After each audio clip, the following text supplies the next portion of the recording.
Well, we're live. Now, I'm going to wait for some people to come on before I start this spiel. And of course, it's Friday during the day. This is not my normal time to come on, but I'm sure that there'll be somebody come on. Today, we're going to talk about Rev Up propellers.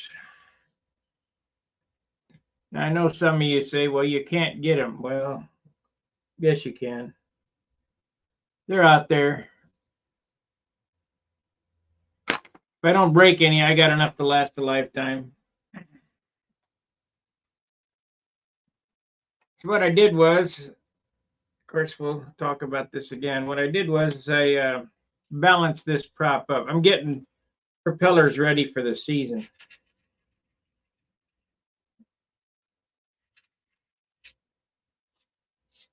And I've only seen Wendy talk about it one time, propellers.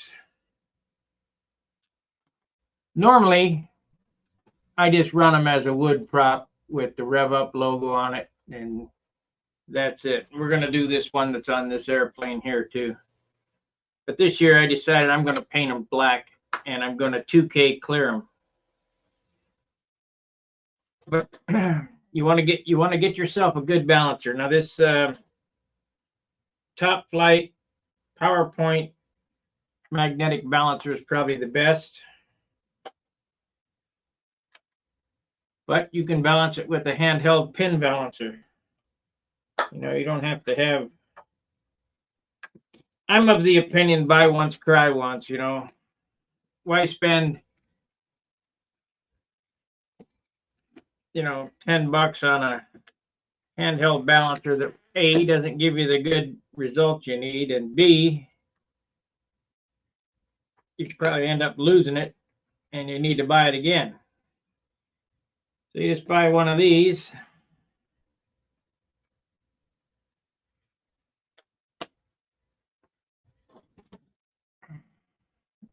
And voila. Okay, I balanced this and then I painted it. So I'm going to check it to see how good it's balanced. And I'm going to rebalance it and repaint it.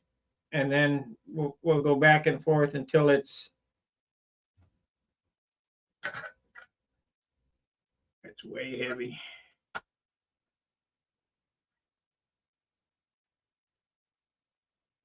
It's a way heavy. So get that 180.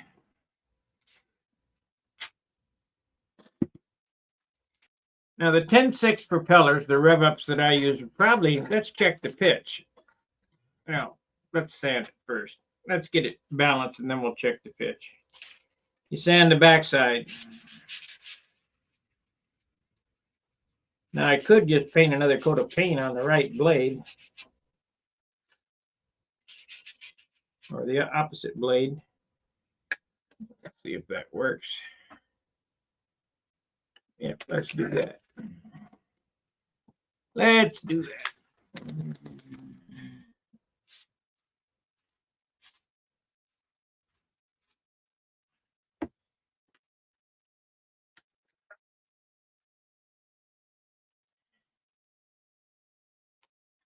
It's closer, so we'll wait for that to dry.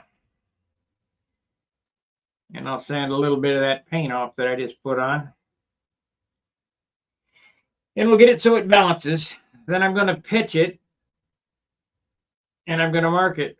I don't normally mark my props with a pitch, not the wood props. I do with the carbon props. I take a paint pen on the back side and mark what they are, because we're basically all the same, 4.5, 5, 5.5.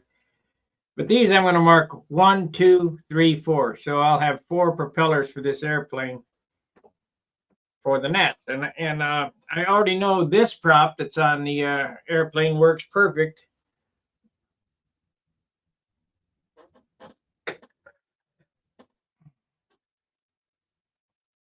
So I'll sand a little bit off here.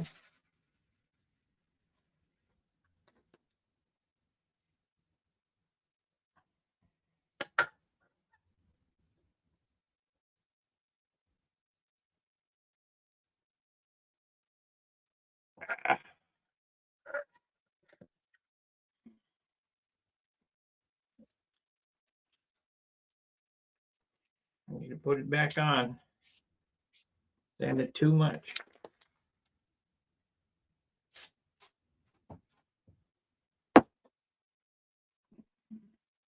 Of course, that's going to change when I put the black on it too.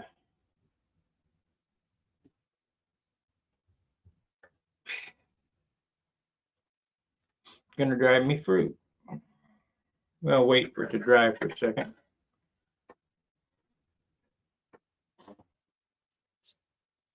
I'll use a 320 so I don't take too much off.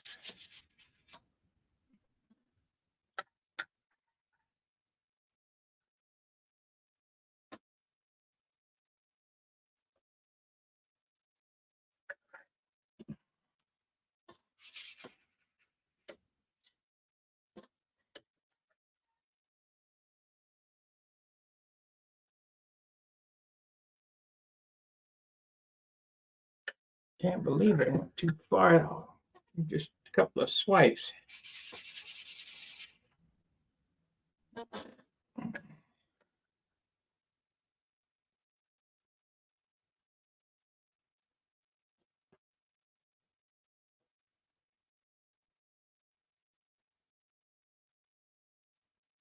One swipe.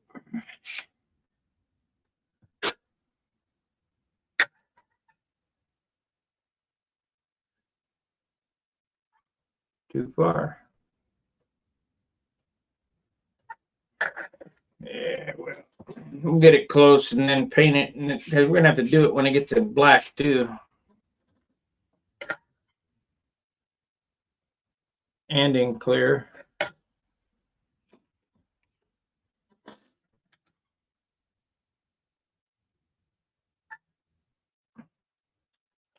What's the dealio? Too erratic.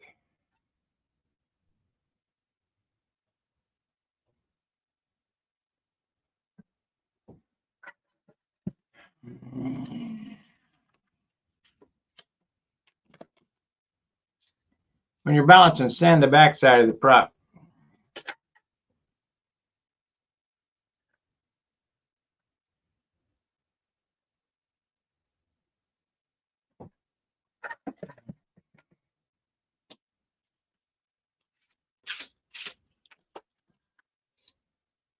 If I get it close, I'll paint it and then do it with a black on it.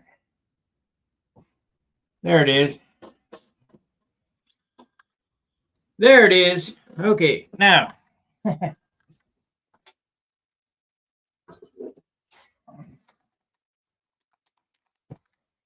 It's just some duplicolor paint. I'm not going to break out the dope to do this because we're going to shoot it with 2K anyway. This is Harbor Freight primer. This is duplicolor.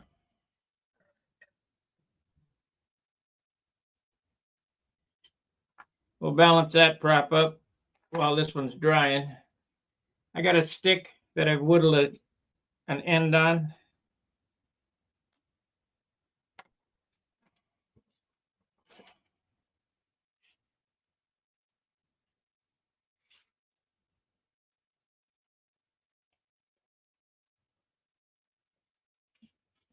I print the end.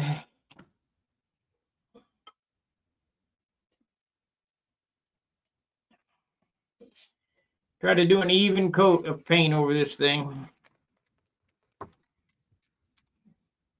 Nope.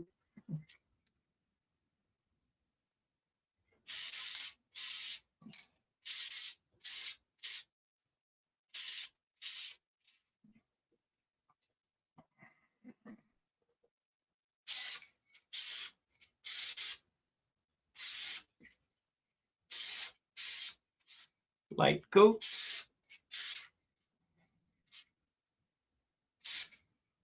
Now I use a rubber heater hose as a chicken stick, and it really screws up propellers. So that's why we're gonna put 2K clear on it.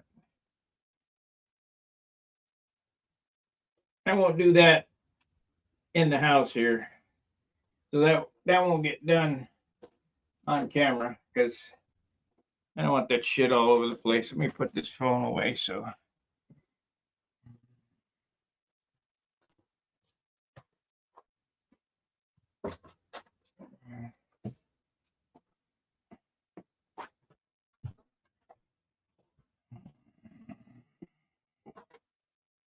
Okay, I got a 5/16 hole here, but it doesn't go all the way through. Why?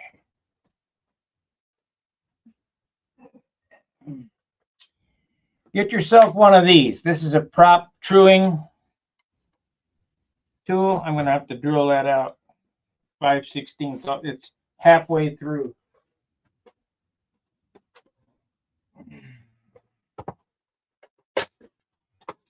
People say, you can't do that. Well, watch me. I do it all the time.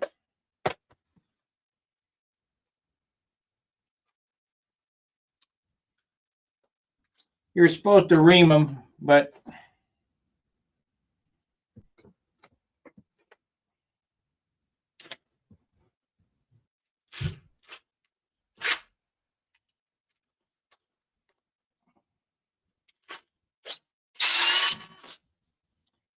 if you go up one bit at a time, you can get by with drilling them. Yep, got a little step there.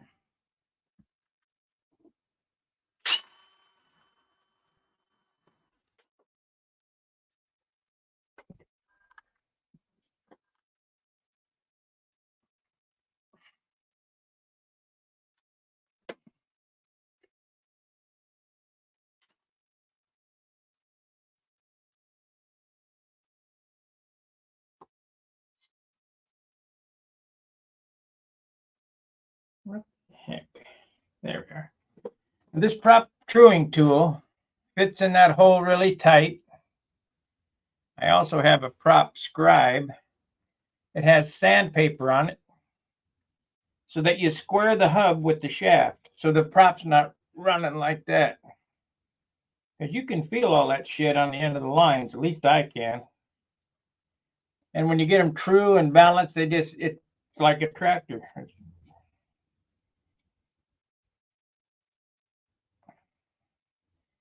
I don't suppose it matters too much in RC because you can't feel it, but it sure saves on equipment.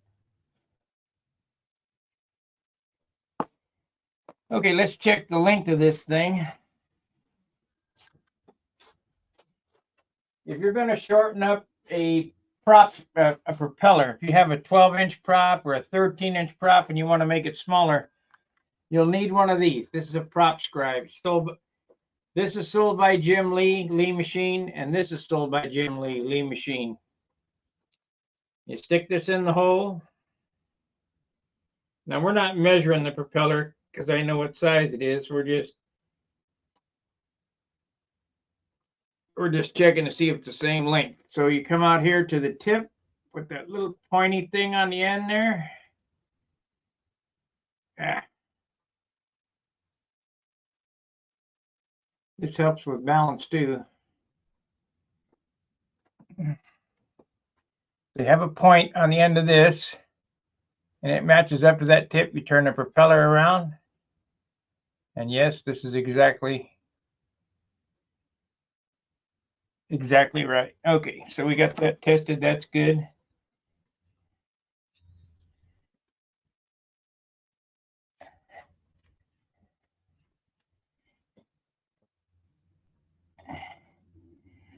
Let's check the pitch and see what a 10. This is a 13.6 Rev Up. Let's see what the pitch is on a Rev Up. This is a Lee Machine big base for the Prather pitch gauge. I recommend getting this because I'll show you the other base that comes with Prather. It's too narrow. So Jim Lee made these.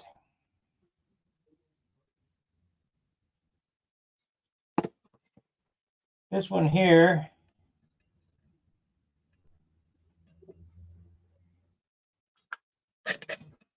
is very narrow.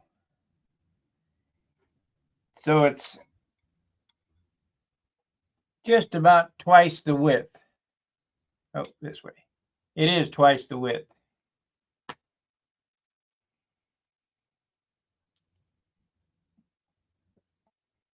feather pitch gauges I don't think are made anymore. I have one for sale. I have another one with, it doesn't have the big base, and I'll sell it, but it won't be cheap. I mean, I paid big money for it. Well, big money, $100.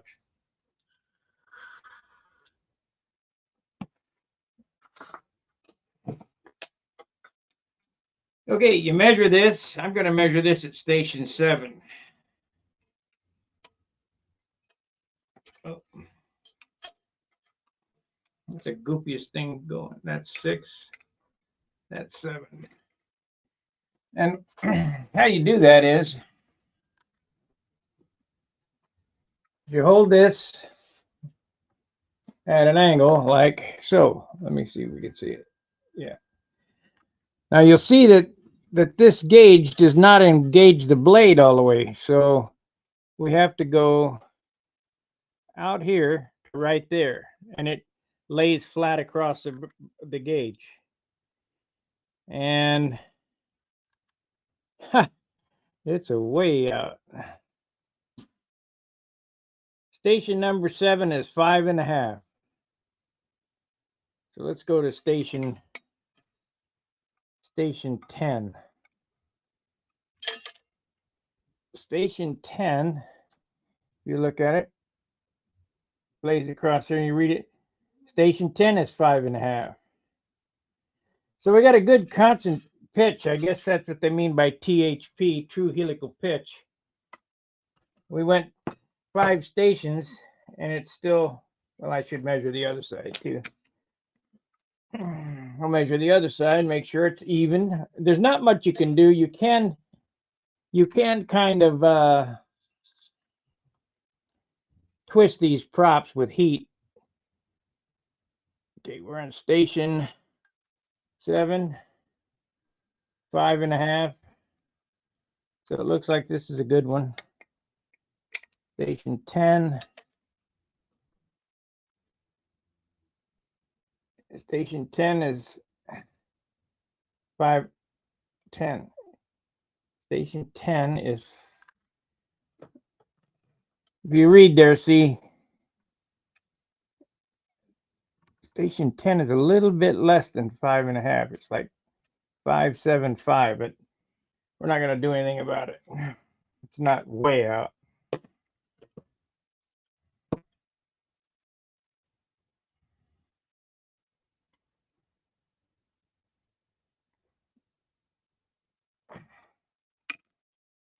Okay, we're going to go back to balance.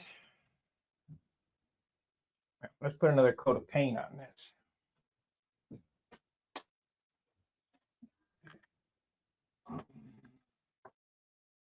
We got to get the paint building up on this. It's a nice satiny finish that will become high gloss when I put the 2K clear on it. This is lacquer. Duplicolor is lacquer.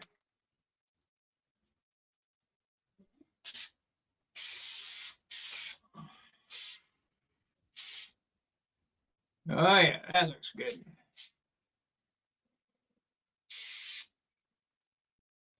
It's beautiful for my Minnesota brothers.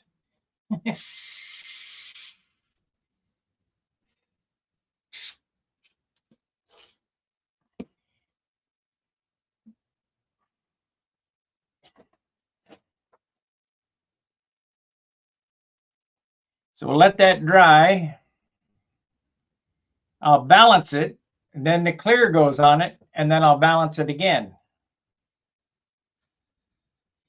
And the reason why you continually balance these things, if you let it get out of hand, where you're trying to balance it at the end, you'll end up sanding the paint off one of the blades. Okay.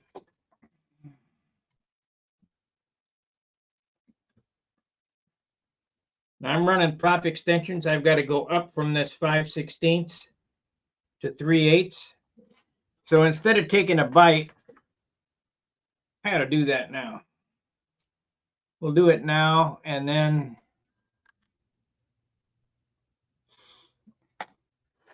And some people say, well, you should be using a drill press. Well, I'm pretty good with a hand drill.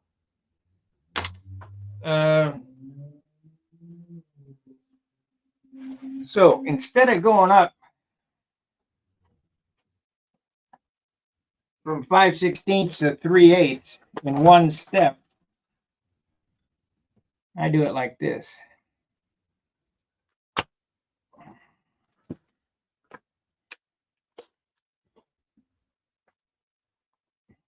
One drill at a time till I get to 3/8. That way you're using the hole as a pilot hole to draw the bit down square.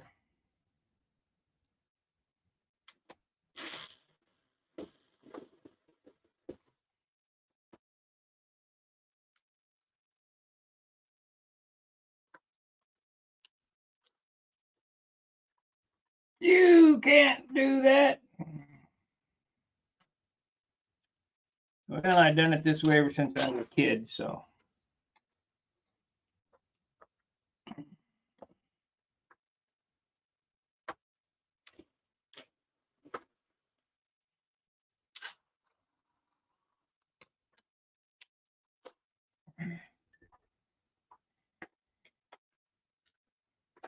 Now 23/32.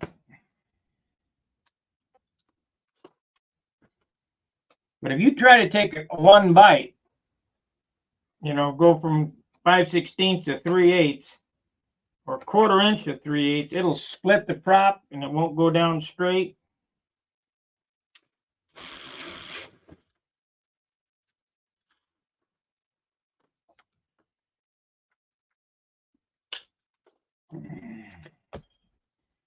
And we don't need no stinking splits.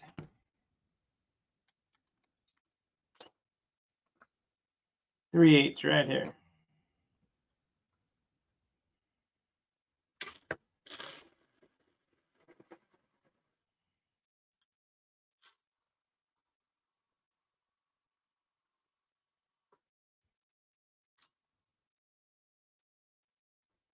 I don't think a ream, at least the reams that we get, go up to 3/8.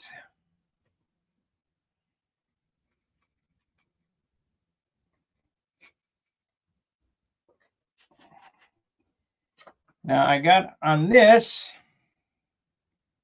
an adapter, prop, not a prop shim or whatever you call it, from 5/16 to 3/8. So we'll put that on there so we can true up the hub. I guess we can check it and see if we got the hole in right. Yeah. Yeah. You can't do that. Yeah, watch me.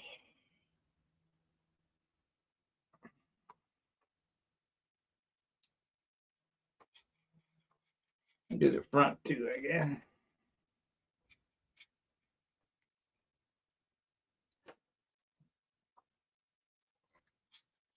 It's raining here. It'll be shit weather till April.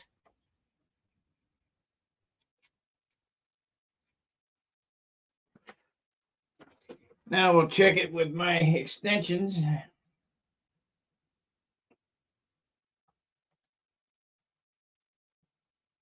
Now this nut needs to go down in there, but you don't need to force it in there, but it needs to be snug. That way it's holding the prop exactly centered.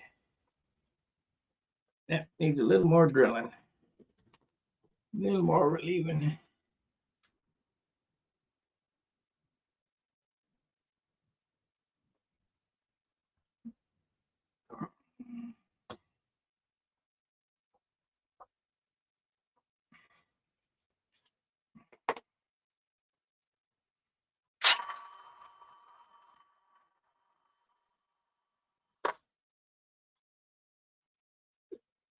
I know you machinist guys will go, ah! But we're not building a watch. We're just building a model airplane. It'll be fine.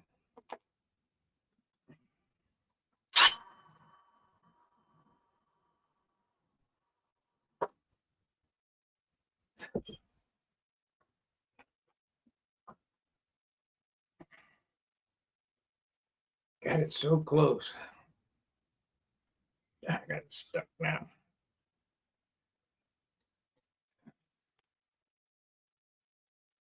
Okay.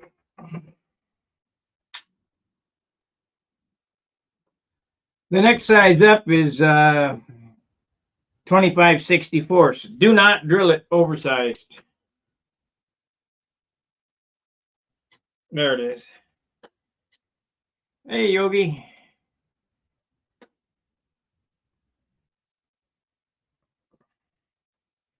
All right, this nut is a nice press fit in there with no slop.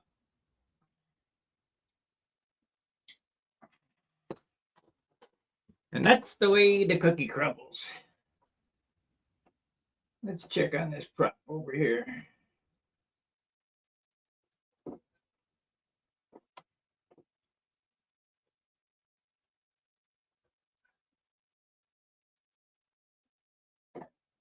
That's refurbishing an old prop into a pretty nice looking one. I mean, it'll be nice with the clear on it.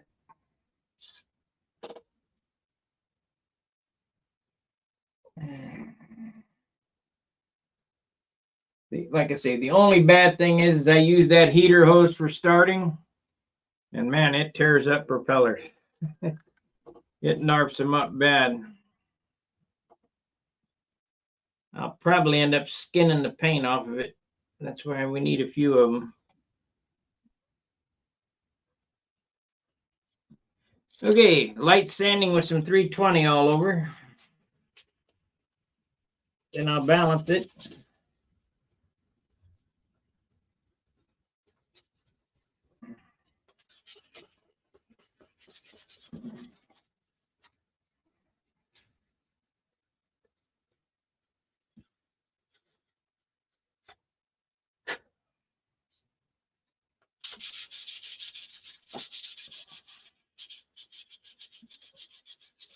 I think maybe I'll just do 2.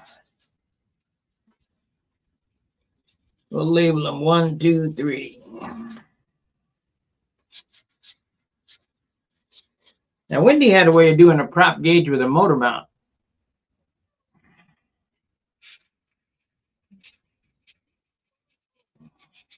You don't need that. You know, I'll sell one of my Prather pitch gauges, but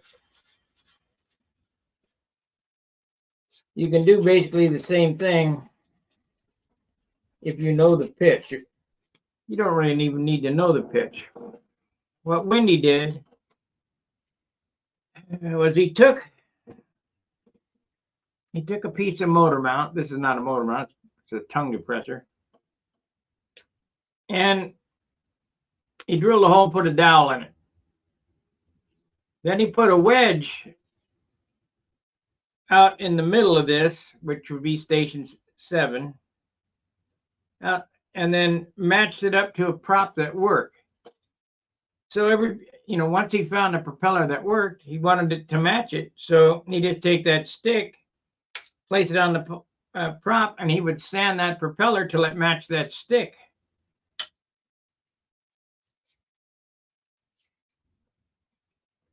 Pretty good idea, really. I mean,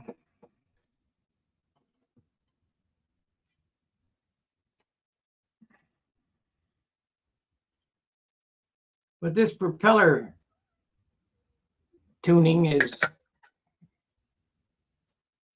man, I don't believe it. We got lucky. That thing is right there. It's right there.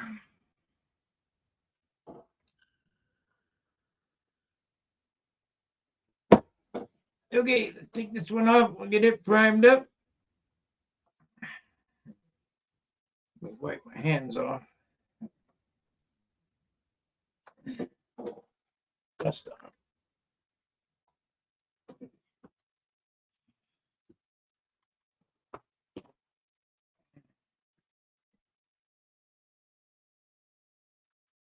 We're going to be painting that profile here shortly. I got the tape finally. I told you that, I think. I just haven't got the gumption.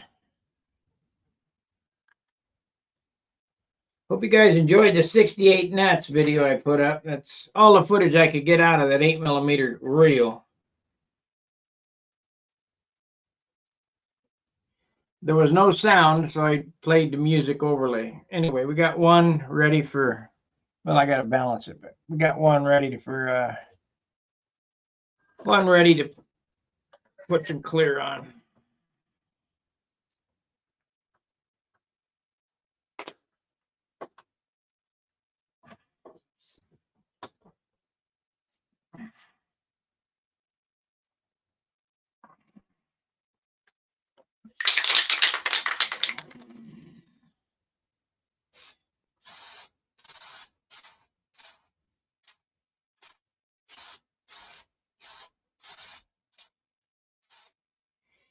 And this is cheap AutoZone primer, AutoZone Harbor Freight primer. And a cheap Harbor Freight primer ain't cheap no more. It's $5-6 a can. Used to get DC 540 for $3.50, and it was good stuff. This is a primer filler. If you're gonna do metal work, you need a primer etcher. You gotta etch the metal. How long does a prop last? A lifetime if you don't break them.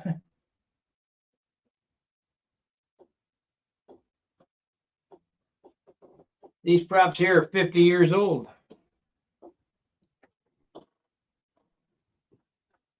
And you can strip them, you know, strip all the paint off and put varnish back on it and make it look original. But I like the painted props. They look good. I got several bags of different sizes.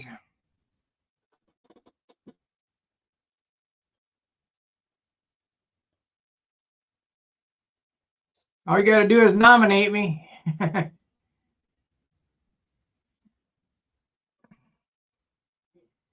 Or Pampa Hall of Fame.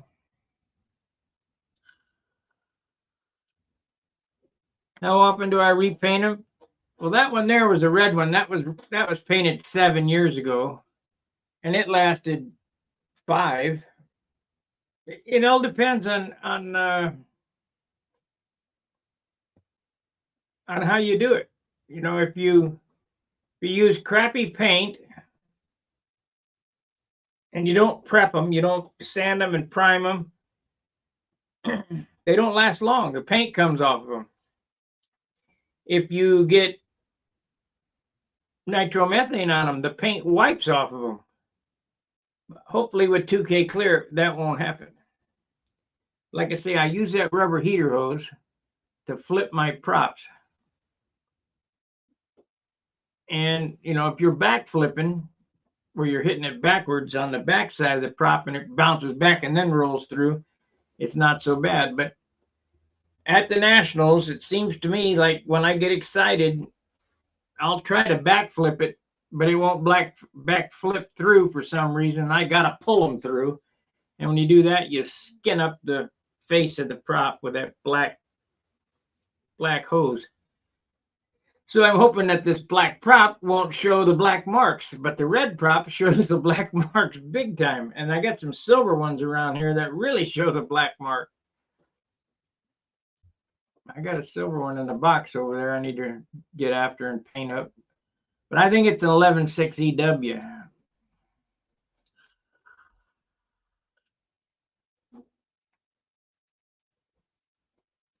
You guys were watching Steve's airplane the day we were out at Booter. He needed an 11.6 propeller, and the only 11.6 I had was 11.6 EW, and it was drilled for 3/8 or 5/16 shaft.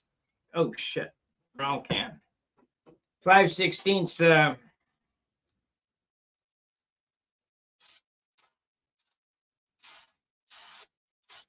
a 5/16 hole, and I said, I like you, Steve. We're bros, but we ain't that much of a bro. I ain't giving up my EWs.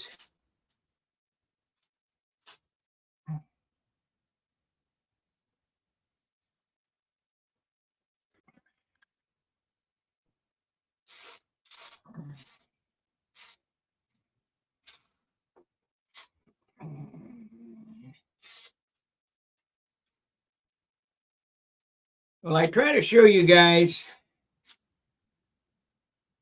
I'm not a world champion. That takes a lot of practice, a lot of dedication, a lot of gallons of fuel, a lot of driving. This year I'm going to try to do better. I got the fuel. I got about 5 gallon, I think, out in the garage, and we'll get another 5, so that's 10.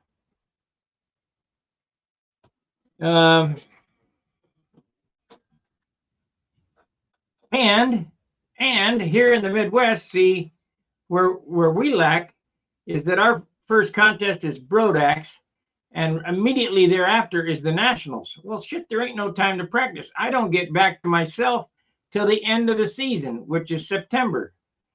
So at least this time in August, I'll be more practiced up. I'll have all of July to practice.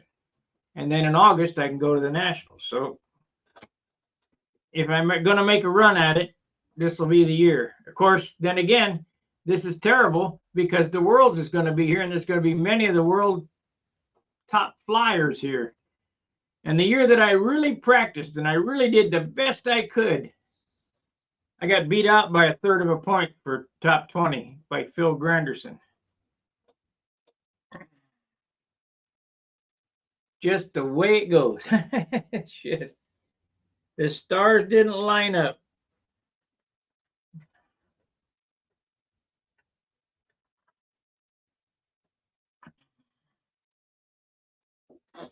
Let's see. We need another coat on this.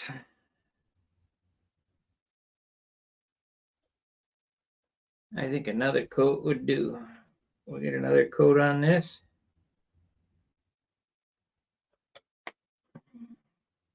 We'll balance this one. Well, another coat is drying of this. And we'll balance it.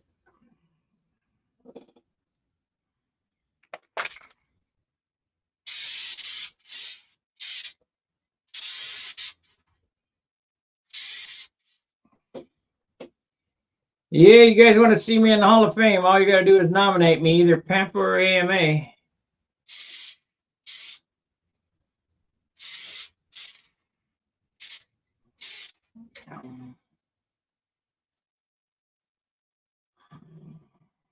And then they got to vote on it, and maybe I pissed some people off because not everybody likes me. That's okay.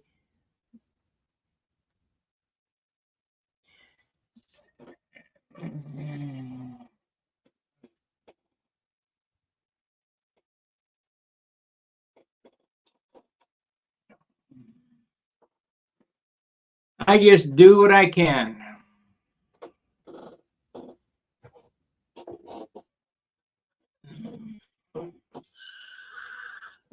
Okay, how good is this one going to balance up? Still kind of wet. I can feel it. It's cold.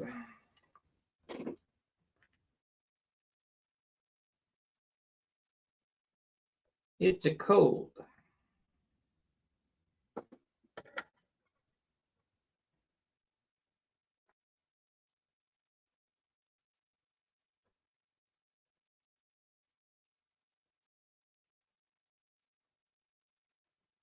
Like a whisper on that side.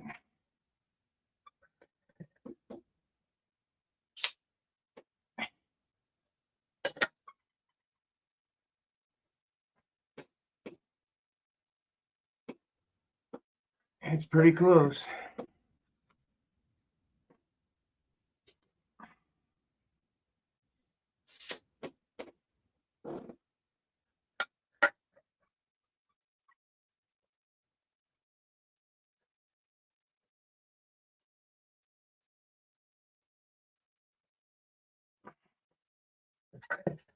That may be the hub that's off.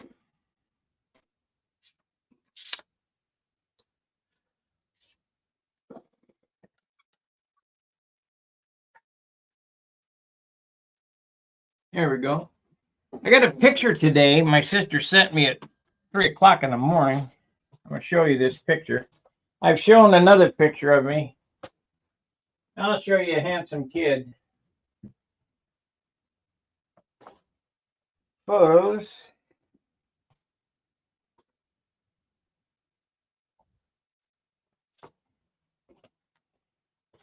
Anybody recognize that guy?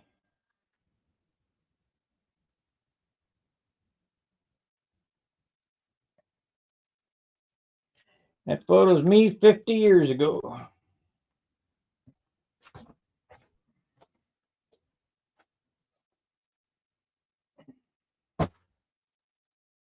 God, how time flies.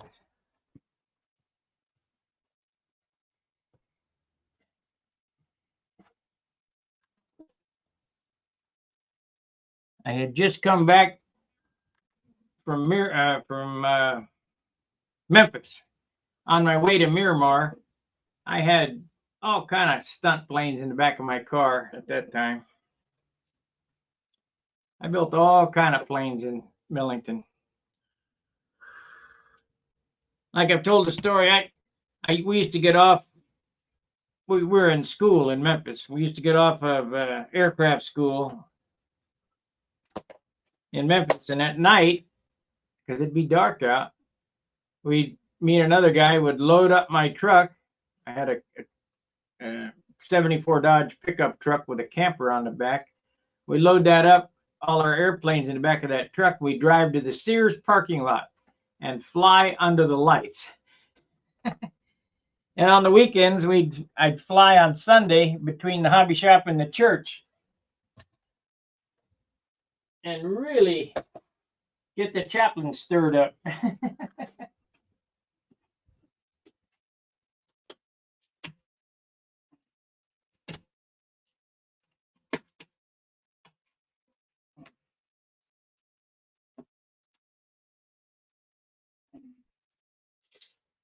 Those were fun times back then. Now stunt feels like a job. Back then it was a game.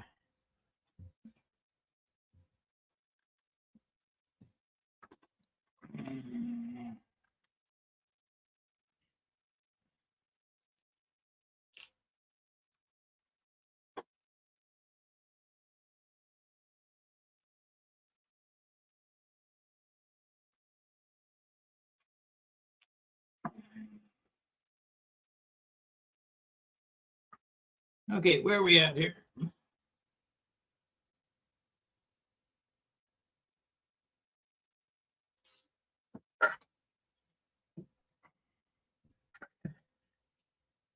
Okay.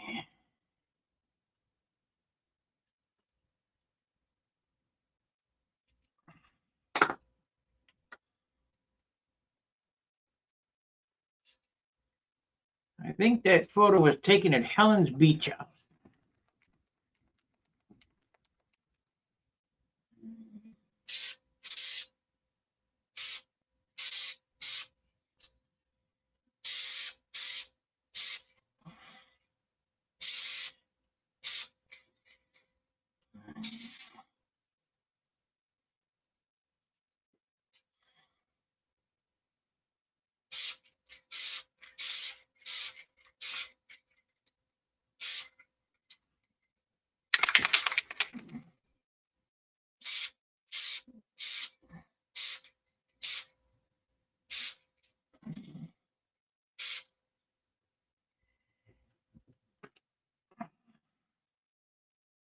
I need to find my vest. I'm sure you guys have seen. I'm wearing my naval aviation cap today, but I'm sure you guys have seen VF-124 Tomcats. I think on my. Let me look here. I'll look real quick if I can find it real quick.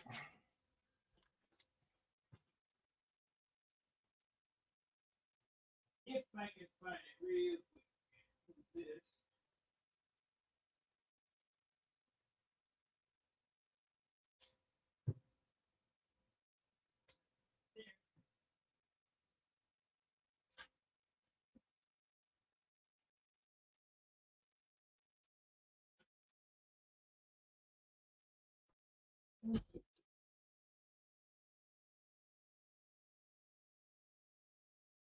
Man, I haven't had this.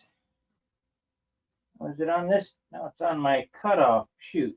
It was on this. No, this is my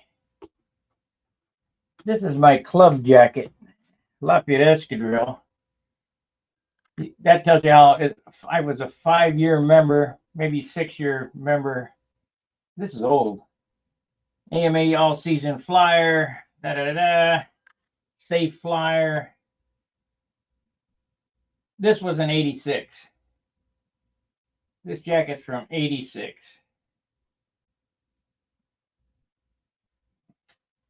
I was going to show you my Tomcat patch, but I don't know where it's at. I think it's on my leather cutoff.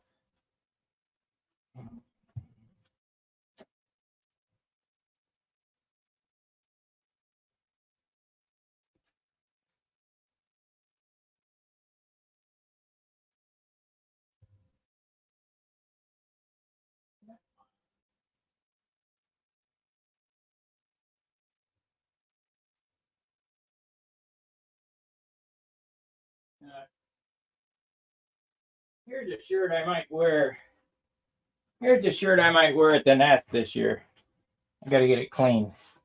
This is an old shirt. Schaefer's Yellow Jackets.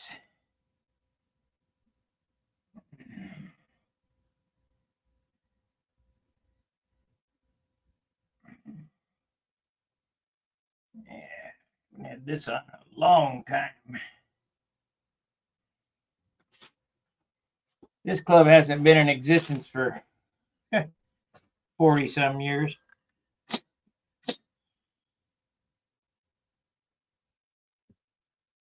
No more than that, probably 50.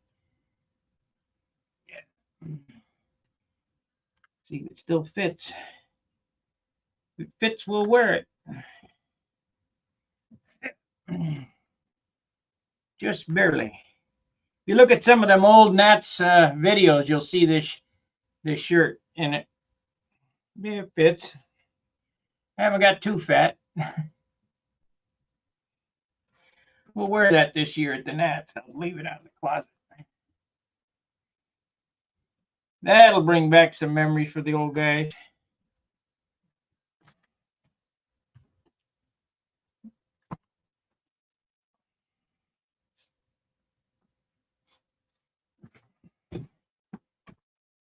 Get it washed up. It's an antique just like me.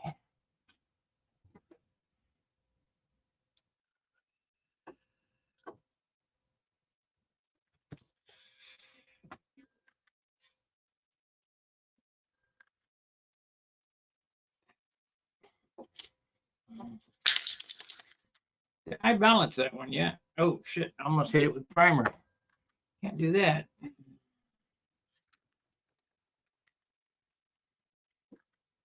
Of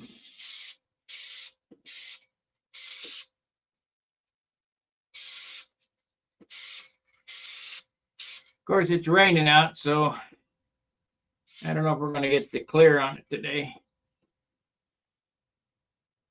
But at least we'll get them ready to go.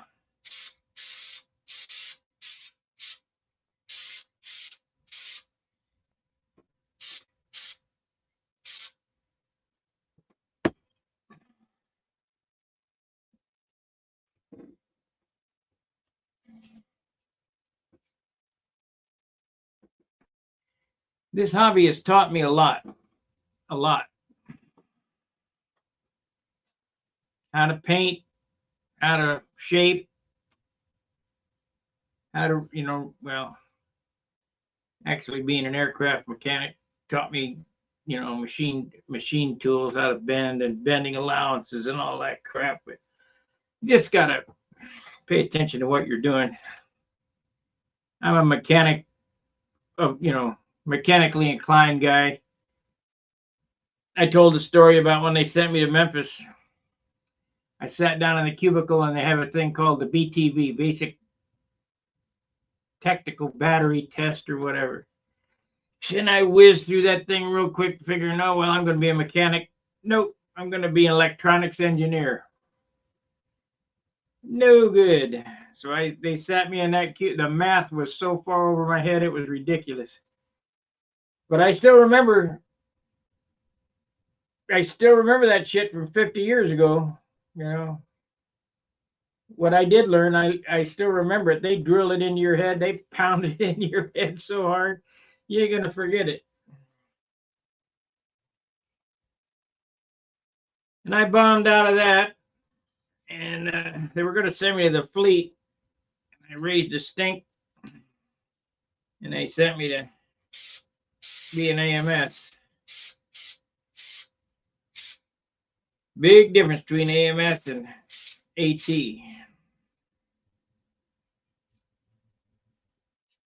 I really would have rather been an ADJ or an ADR, but wasn't in the cards, so they taught me to be a painter. You know, most of the time when people say, "What did you do in the Navy?" I was a painter of gray. They think of me hanging off a ship on a bosun's chair, painting a ship, the hull of a ship. No, I painted airplanes. And I hear they don't even do that anymore. I hear they put it on with a roller because the environmentalists have gone wacko. VOCs in the air.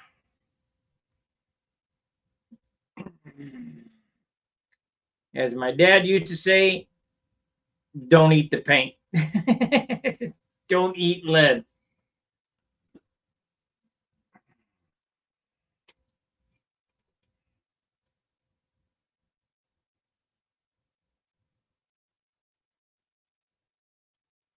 We had good stuff back in the day.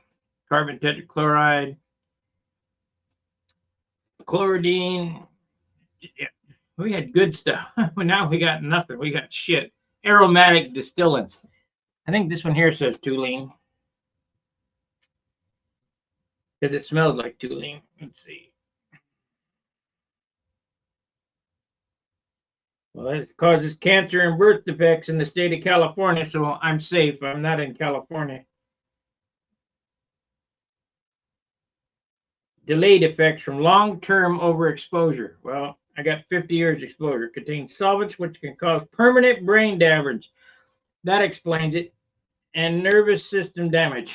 What? Me? Intentional misuse by deliberately concentrating and inhaling the contents may be harmful or fatal. Yeah, you don't put your nose on the end of the can and turn it on. It doesn't show contents. Let's see here. It acts like toluene.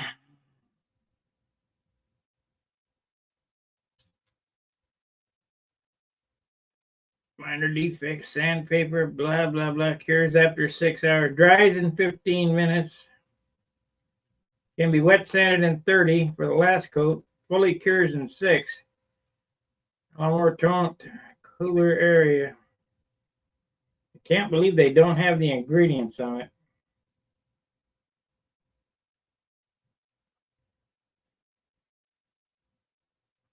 You heard Biden talk about shrinkflation? Here's another instance of shrinkflation. These used to be 12-ounce or 16-ounce cans. I just noticed this is a 10-ounce can.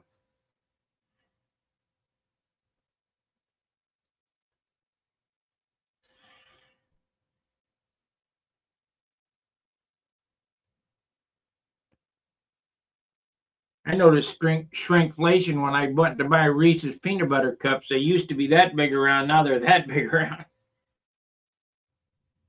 For more money.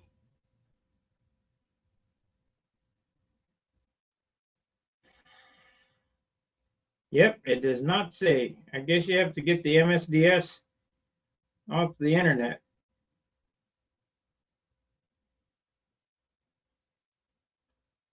I thought it was a lot. Oh, there we go. This product can expose you to chemicals, including benzene. Okay, well, benzene is in the toluene family, so it'll be fine.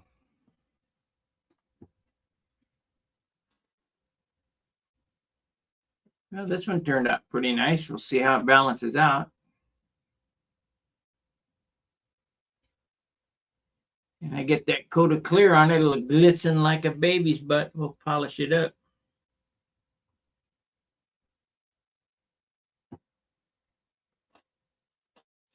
I think we're only gonna do 2. I was gonna do 3, but I think 2's enough.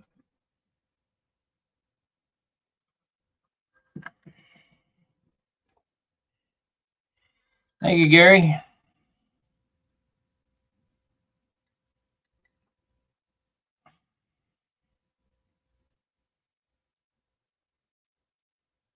You know, I only know of one other Yellow Jacket shirt left in existence, and that's hanging on Schaefer's hobby shop wall. I'm sure there's got to be one of the guys that's got them.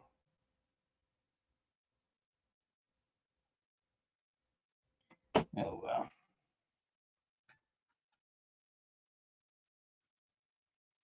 This one's going to need some attention. So let's, I don't want to sand on it yet. It's too gummy, so we'll add a little paint.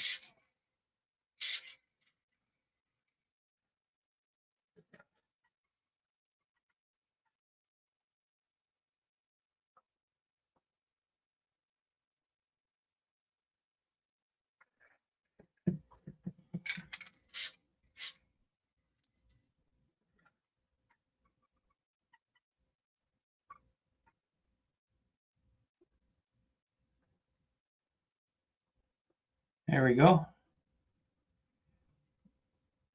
That'd be close enough for clear, I suppose.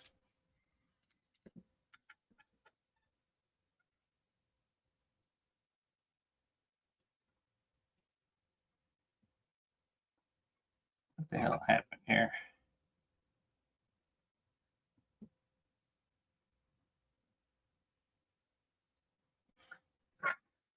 Hey, Terry.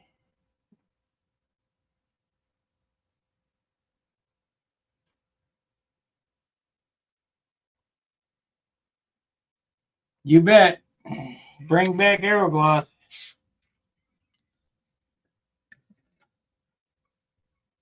I love that paint. That paint was good stuff. There we go.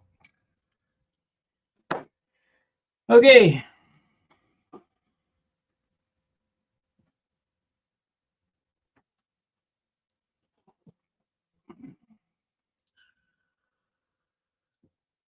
Yep, now you have to have a helmet to ride your bicycle, to skateboard, roller skate. No more riding in the back of the pickup trucks. Can't ride in the back wind. What happened there? We got some wind going on. Yeah, looks like it's heavy. No more riding in the back window of your Lincoln.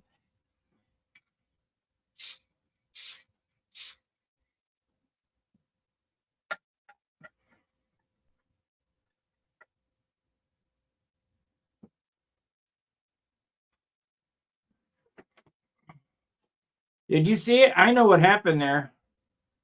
It drooped over when this paint flashed off.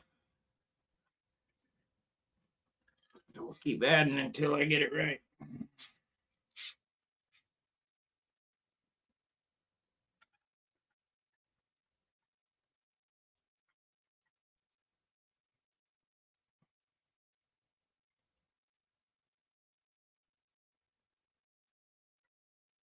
We'll let it dry for a second. It'll flash off and balance, I think.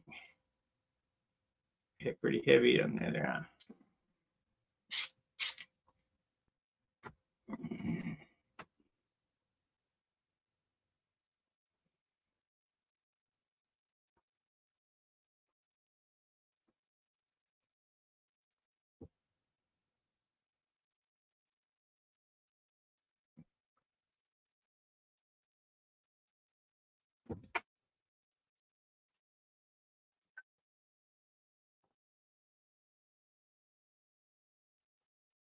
It's close.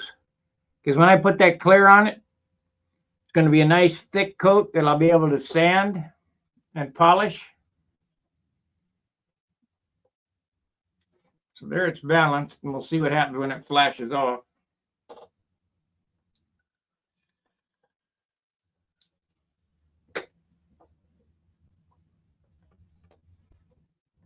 So I think what I'm going to do here is I'll end this stream. I'll go out in the garage and paint these things with that 2K clear.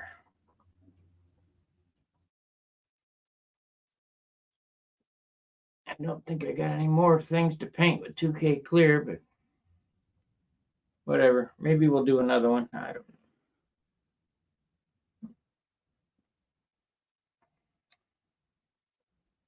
We could do this one, I suppose. I kind of hate to open up that $20 can of 2K clear and just use it on 2 propellers.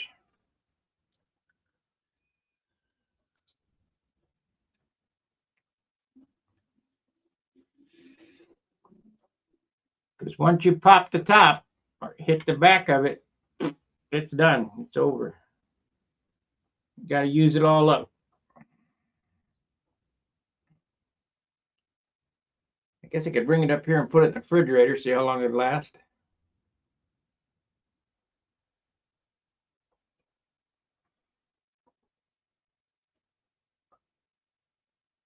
Yeah, what the heck? Let's do another prop. Okay, get my toolbox here. I'm working on straightening up the shop. In case you haven't noticed, you look at the back bench on the wall there, it's a little less cluttered. But I got a new system. Kind of like the system is, I only had them on the top shelf. I got them on the bottom and the top shelf. These boxes. And in these boxes are different things. Like one box is spinners, one box is tanks. This one's tools.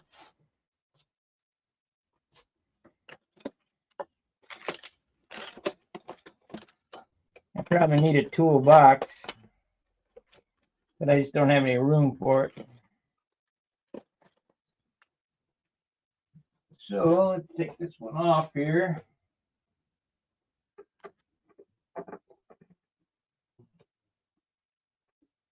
And we're going to scribe this one because we know this one works.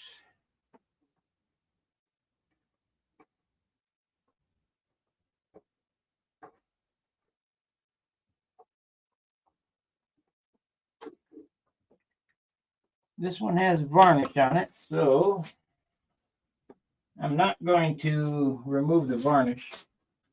I'm just going to prime over it. I stripped those.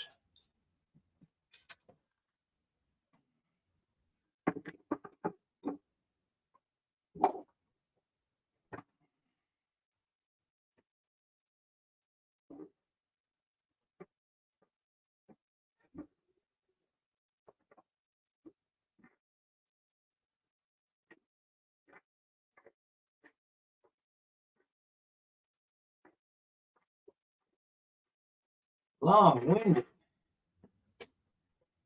Here's my drive setup.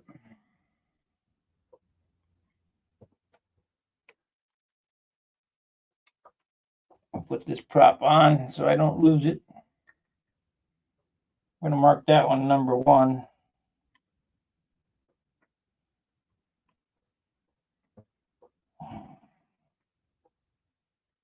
We'll see how it looks.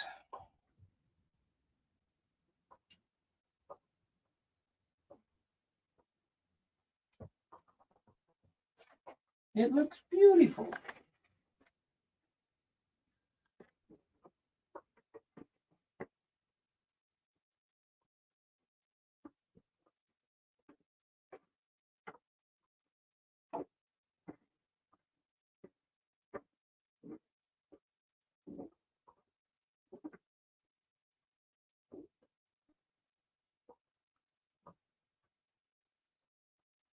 Looks beautiful.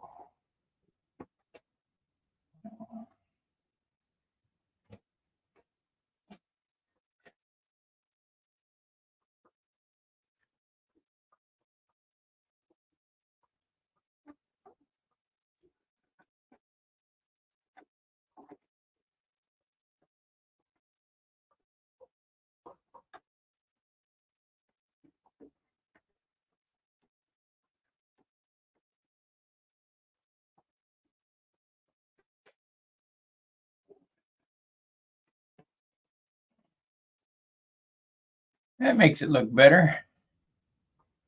Have a nice black propeller. It'll be shiny. When it's, I mean, it's shiny now, but it's not really glossy. We'll get some spray shine on that baby. It'll shine like a diamond. Yeah. Okay, I want to mark this prop as number 1. This one will be number 2. And that one will be number 3.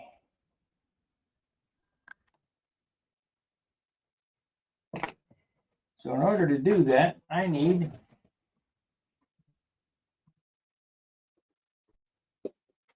a burr.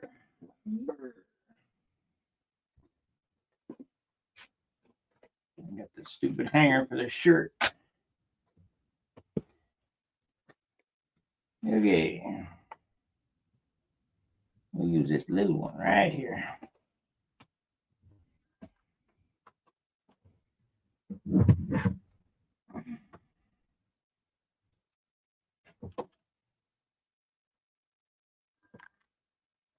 Yeah, I'll put that there. Because I don't have another hole for it. Keep this little one. Keep the little one handy.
Okay, we got number 1 on it. Let's see how it comes out.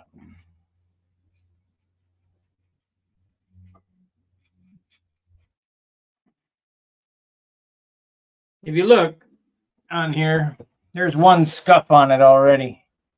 I'll take some thinner and wipe that off.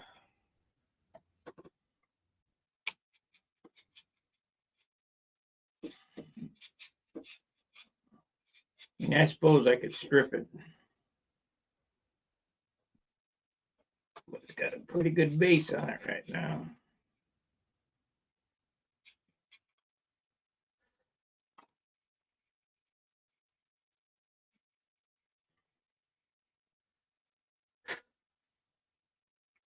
This was the right prop first flight, so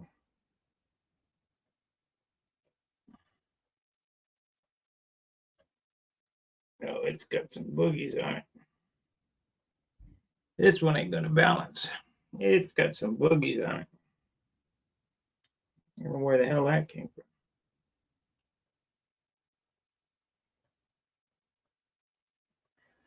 So we're gonna strip it. Yeah. Oh.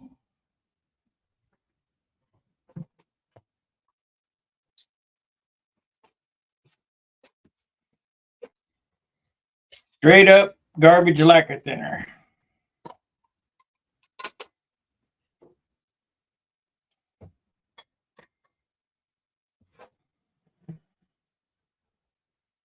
It don't take long, I tell you that right now.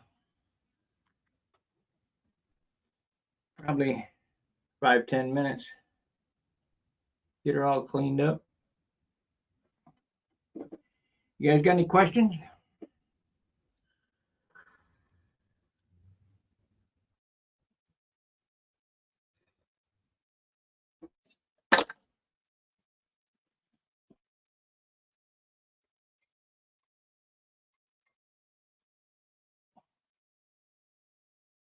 Better move this one or else I'll get some stuff on it.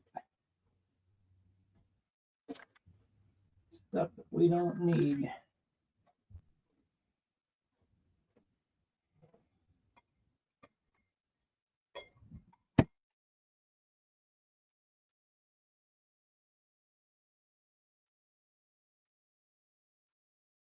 Varnish is tougher than dope.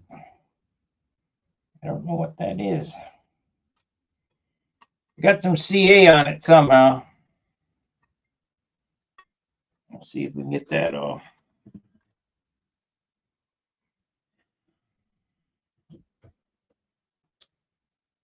What I'm getting at here is it's not quite yet flying season. These are the things you need to be doing to get ready. So you go, when you go out to the field, it's flip and fly. It's not flip and fuss. I see so many guys fuss and putz around out there. Flip, flip, flip, flip, flip, flip. Engine won't run. Run it at home. Get it going. Take it out. Put a test flight on it. Do all your maintenance that you're going to do, like I'm doing here.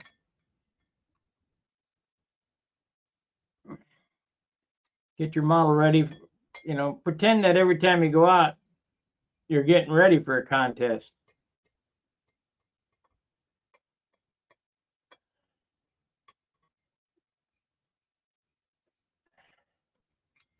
Of course, a lot of guys don't fly contests. They just go out to putts, but that ain't me. I'm going to have to sand that off.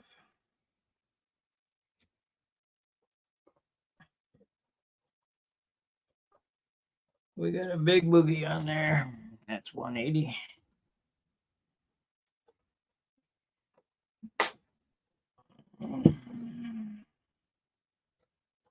We got a super boogie.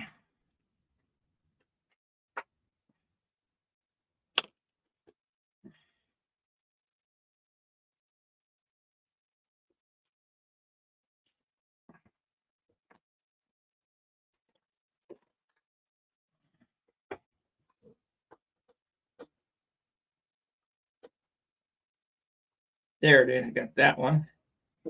And this one. That's what it is. It's CA on there.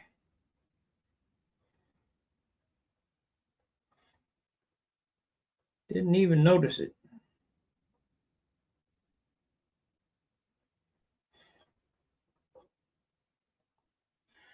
You know, like on my Thunderbolt, I got a big volley, 15.45 volley.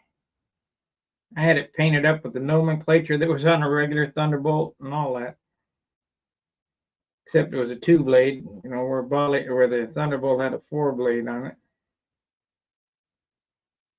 But that was way too much propeller to swing out there. Big 15-inch 4-blade.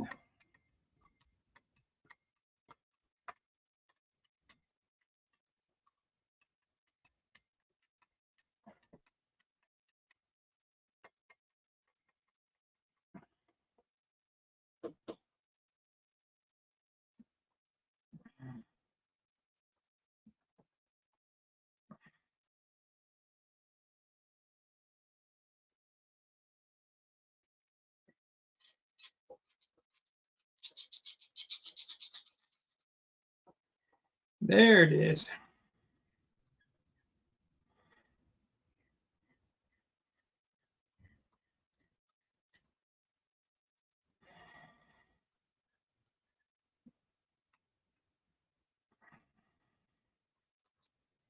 Okay, let's see if we get the other side off. That's good enough to sand on that side. John Sanchez, I have a couple of jars of Aerogloss. Wonder if they're still good. Yes, they're still good. I got a couple jars of Aerogloss too, but they're absolutely no good if you don't have the thinner to go with it. Herein lies the problem. I'm not exactly sure what the mix of thinner is. I believe it's MEK, but what percentage MEK? You know, they got MEK and isopropyl alcohol, and or no, it's not isopropyl, but MIK. They got MEK, MIK, which is methyl ethyl ketone isotope or whatever. That's it. Methyl isopropyl ketone. So is it 50-50 that? How much toluene's in it? You know, I'm not a chemist. I mean, it would take somebody that was a chemist to break that stuff down. Or one of the old guys at the Aerogloss plant to tell you what the mixture of chemicals are involved. Otherwise, and you say, what does it matter? Well, if you put it on and it don't dry, that's one thing. If you put it on and it gets gummy, that's another thing. But I can guarantee you there's MEK in it. And that's why you can paint anything over Aerogloss, but you can't paint Aerogloss over anything. That includes urethane. That includes powder coat. It'll take it right off. So I don't know how much MEK is in it. But if I had to guess, it's a pretty good percentage. But then you got the problem. If you run an MEK, see that's a hot, quick dry thinner. If you use straight MEK,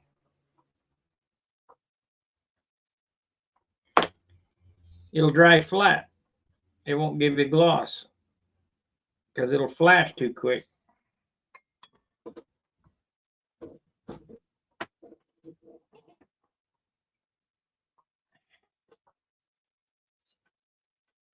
Yeah, them props are gonna look good. All shined up. Ooh, what do we got here? Just dust. They look brand spanking new.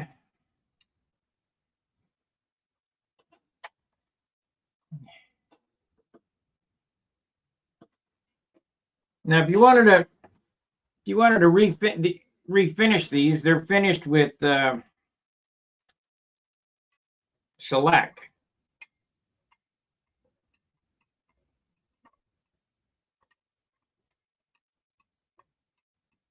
Which I don't think is a very good. You'll notice anybody that had rev ups for any amount of time, if you get any type of 10% nitro on it or whatever, they get gummy, they get mushy, rubbery, because that shellac just won't take that nitro. Of course, no paint really does, but. Okay, number one is do the hub here. Get the hub clean.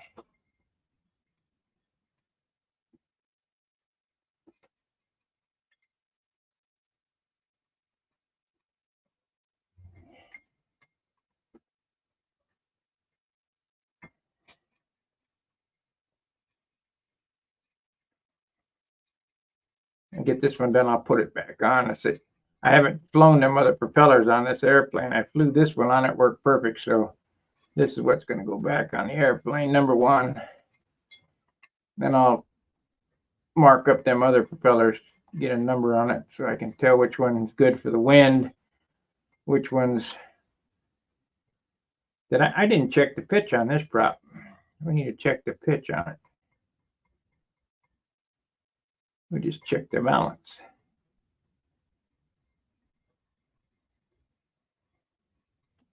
So,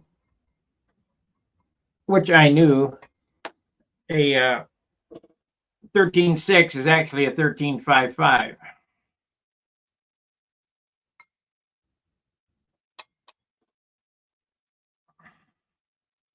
So that means a 13.5 is actually a 13.45. I sure would like to have the tooling to make this propeller.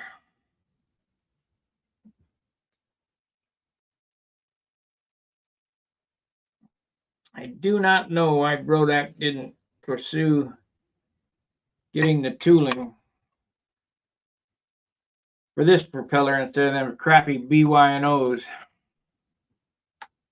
spoon propellers.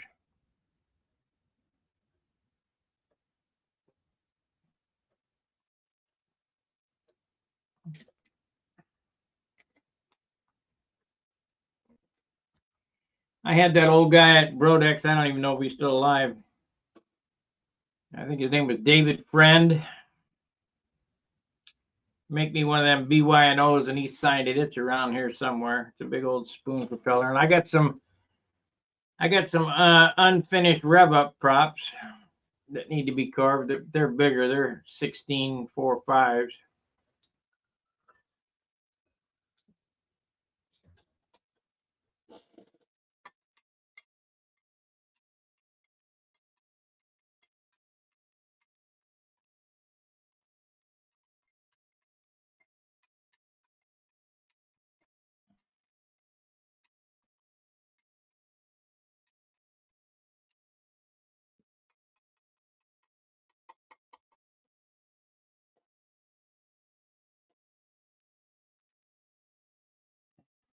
Okay, we've taken the shit off of it, so it's not going to balance.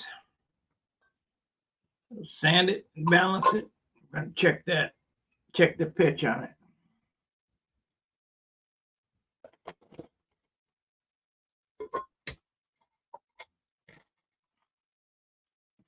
Now I'm going to sand the front of this with 320. Don't get aggressive on the front of the propeller because you'll lose the aerodynamics of the propeller. I'm just going to sand to clean them up.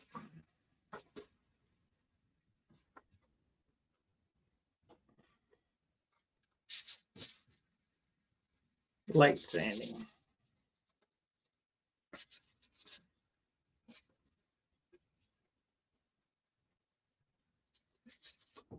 And I don't know what it is about these props, but these are magical. Everybody says, well, you can run it. Zor. Yeah, you can. They don't. The motor doesn't sound the same. It doesn't load the same. Doesn't pull the same.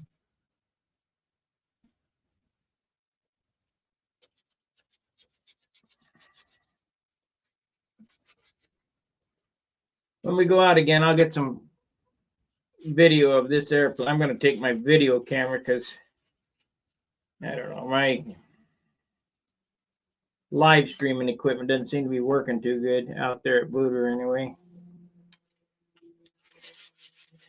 Take video of it and you listen to the motor how it growls. It just that's the way it's supposed to be.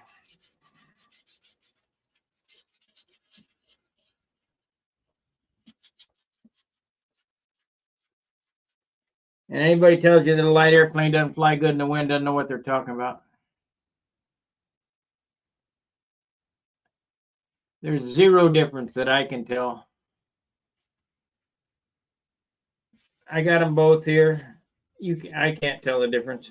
They run the same. The THPs, 4-stroke THPs. Like I say, THPs. I think it just started doing that towards the end of the Rev Up's life because they wanted to sell more props, but I can't see the difference in them. Same diameter, same pitch, same station, same shape. Wow, we got a big one there.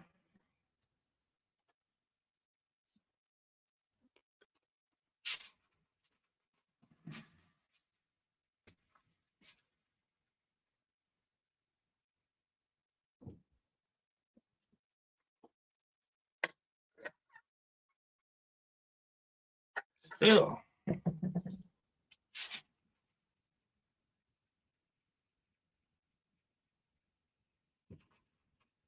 Stand a little under camber in it now.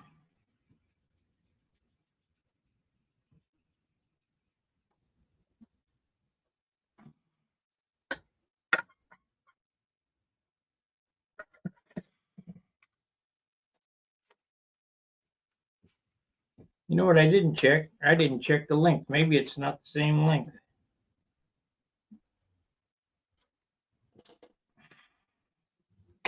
Sure didn't vibrate when I flew it, so must be close. Need that bushing here.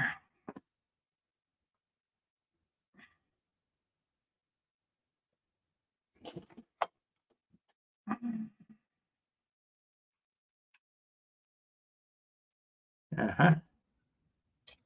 So this one's a little bigger. Let's mark it.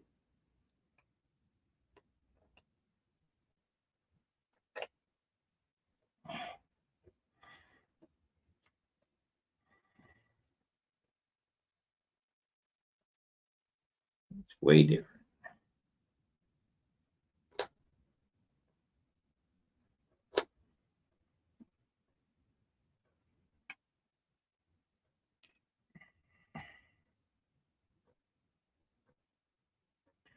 Now let's see which side is dropping.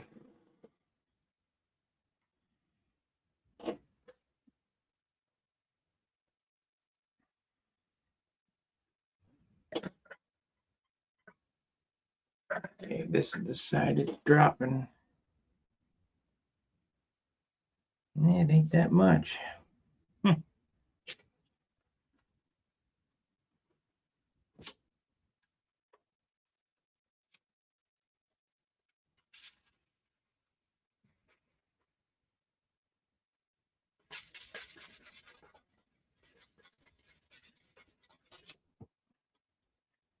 Here's a secret too, and it tells you in the Rev Up manual.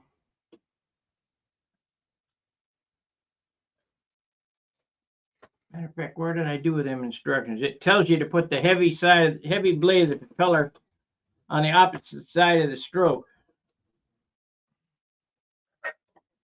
But you have to mark it to do that.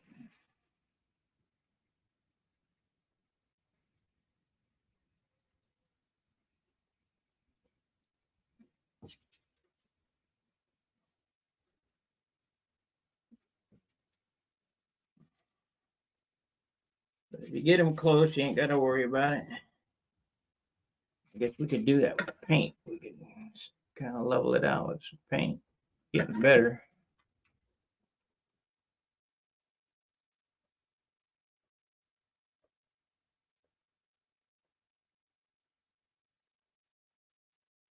Uh-huh, yeah.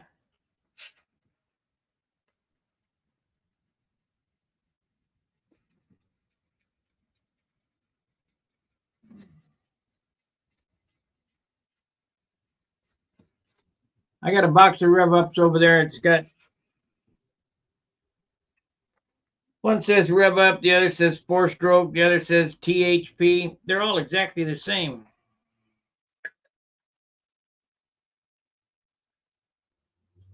The difference is in the printing, I think, that's all. Come on. We've got to be getting close here.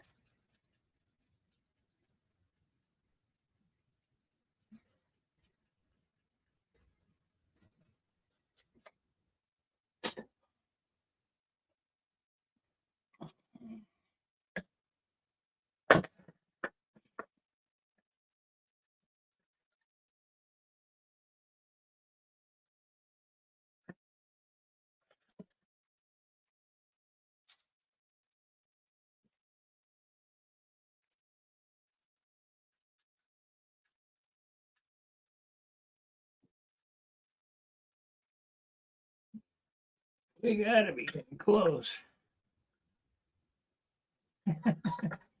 Not really.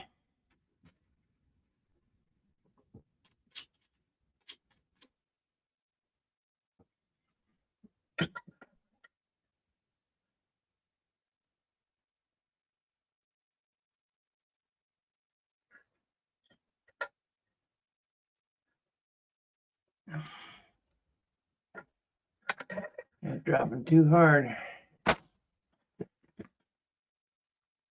Yep. The printing is the only thing I can find that's different.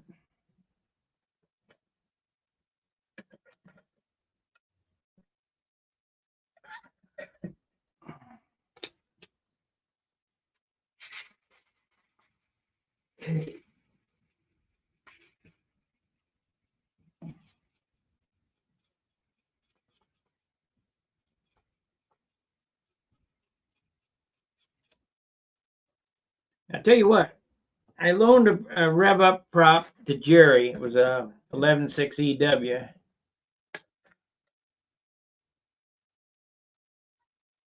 And he cracked it and broke it. Who cares about the airplane? You broke my propeller. Those are super hard to find, EWs. They're rare. I got a few of them. I'd like to have 10 more. Now a guy was looking for them for me, and he found them, and he found 6 of them, but they wanted $12 a piece for them. I ain't paying that for them.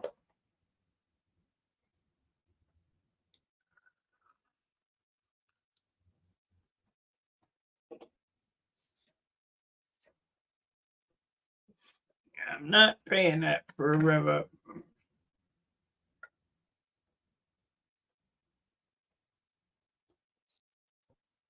We're there. Okay, let's clean it up with some 320.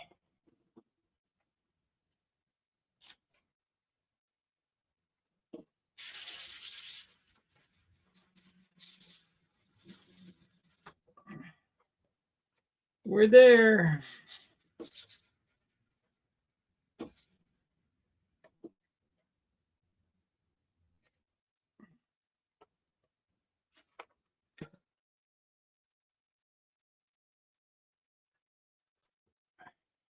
Nope, not yet.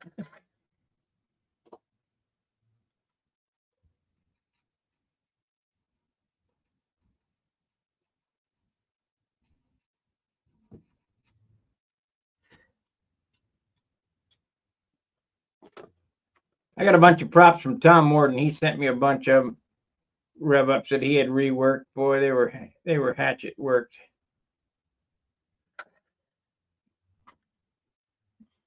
He was at the end of his life. I don't think he knew what he was doing.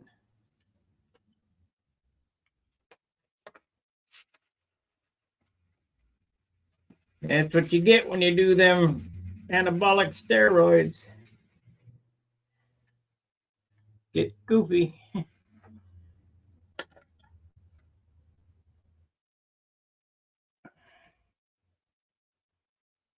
A little more.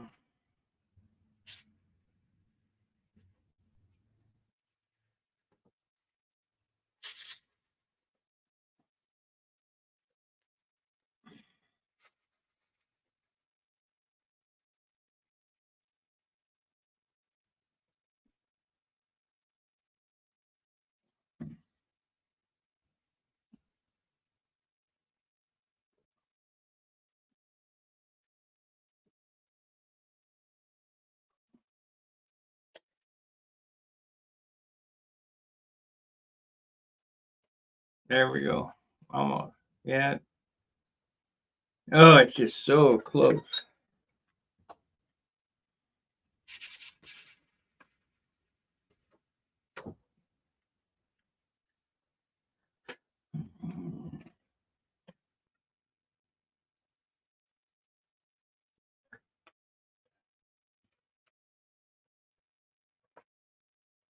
Went too far. 1 or 2 swipes too far.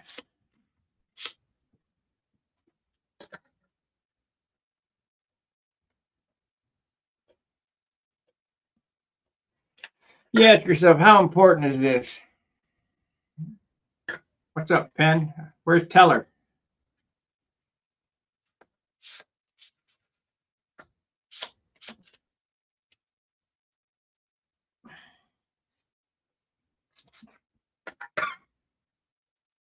You ask, how important is this? Well, it's real important.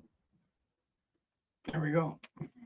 We'll see if it breathes and does something stupid. I saw a prop strike with an electric airplane, took a blade off, and the airplane exploded in midair at the nets. Just exploded. There wasn't a big piece bigger than it was confetti when it was done. So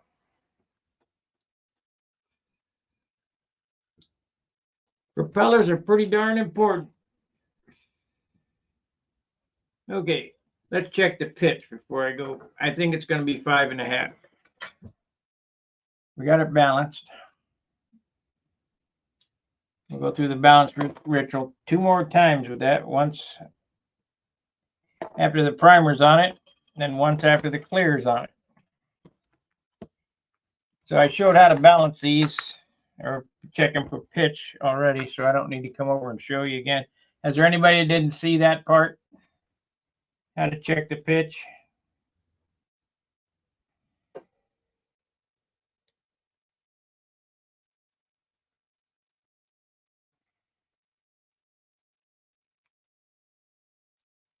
Because I'll show you again if you need to see it.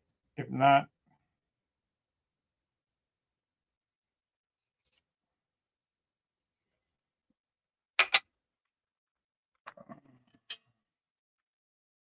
oh, missed. 7 and 10 is where I check them. You can check them anywhere you like, but 7 and 10 is where I check. 7 is, ooh, that's way under pitch. What's going on here? No, that's right. It's 5.5. Let's do the other side. 7 and 10.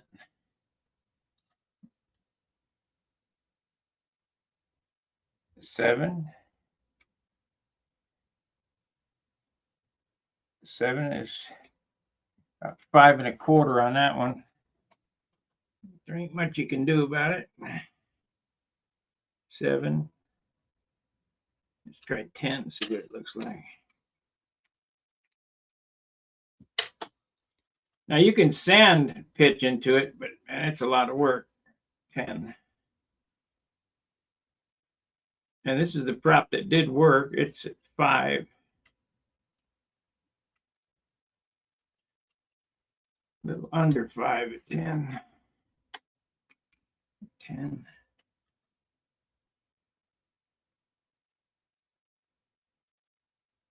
10 is 5. So we got 5.5 and 5. 5.5 at 7 and 10 and 5 at the tip.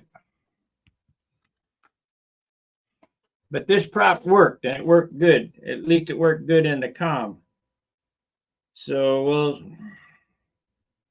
this is number 1. This is the one that we tested, and it's going to go. You know, a lot of guys keep a notepad, a notebook, whatever. I don't. I mean, I should probably, but I keep it all in my head. You know, I pretty much know. You know, I know what the weights of things should weigh, and I remember them.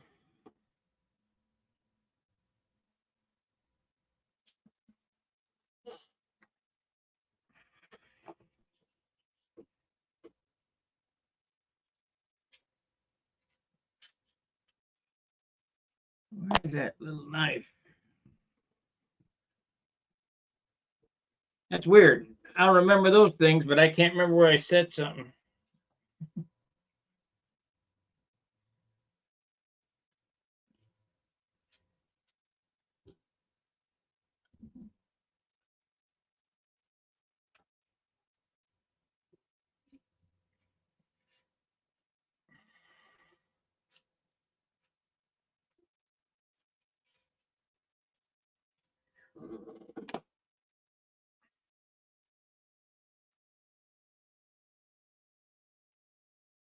Okay, let's paint it up. Get it primed. Let me set this over here. I don't want to get any primer on it. It's already done.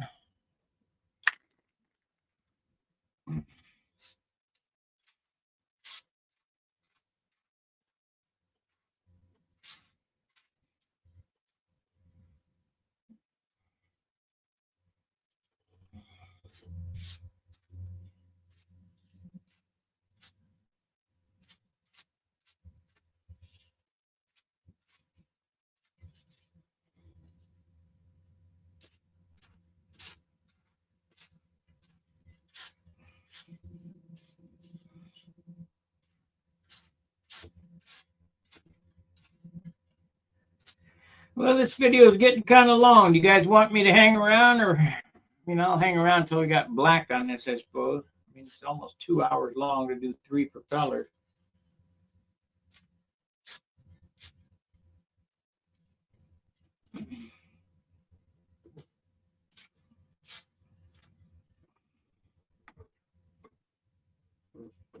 Now, when I prime these, I mean, you can see through the primer here. There's not enough primer on it, but if you put one thick, heavy coat on it, it takes forever to dry. So one light coat, wait a couple minutes, come back, shoot it again, and it dries quick. It'll be ready for black instantaneously.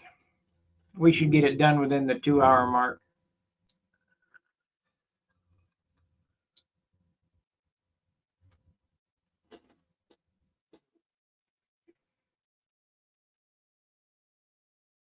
Yes. Okay, here's my regiment. I will balance it with sanding with the wood. I'll put the primer on it, I'll balance it. I put the paint on it and balance it with paint. Then I put the clear on and balance it with sandpaper. Because the clear is thick enough, it gives you enough mill that you can sand and polish it. Because that prop will look like plastic when it's done. There it looks like wood. It looks like a painted cabinet. But after I put the 2K clear on it, it will look like plastic. Because it is plastic. And you can sand, and if you happen to sand through, you can add some more on there. But yeah, there'll be a round of balancing tonight. I would say around the hangout time. I'll probably balance them again with the clear on at the hangout. I'll be working on it until we get them done.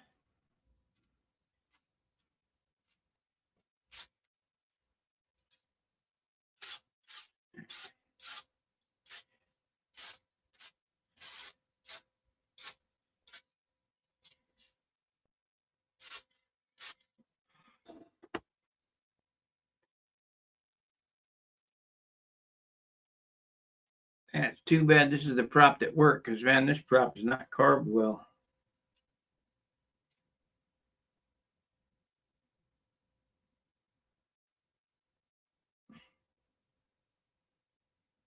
When they put it in the mill or the CNC or ever how they made these, they didn't cut this one right. This entry should go all the way to the leading edge. It only goes halfway. Let's see if the other one goes to the leading edge. Yeah, see, this one is cut right. Let me see if you can see the difference. But this prop did work, so we're going to put it back on. If you look at this propeller, and let me hold it up. Where's it? Got to be here. If you look at this propeller, the entry of this is a nice flowing line. You can see in the candling that it's smooth and it goes up to the leading edge. If you look at this one, there's a deep old indent there, and it doesn't flow smooth up the leading edge. And there's a shadow right there. Does that make a difference? I don't know. I mean, I'm just being observant, what works and what doesn't work. Because this prop works. Of course, that prop was on my no, this prop was on my Monado. That one was on my Junar at one time.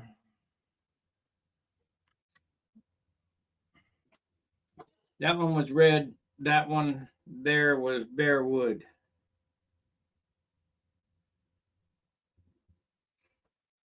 And different props work for different things, so if I got this prop, and it works good in the calm and the wind comes up, I'm going to need more pitch. People say, no, you need less pitch. No, I'm going to need more pitch, more drive, because my airplane's light.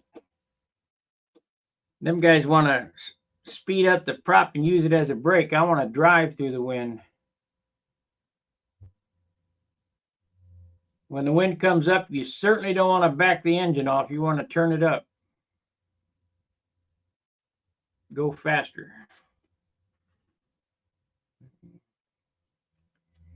And my light airplanes will do the pattern upwind to 10 mile an hour. Anything past that is kind of spooky.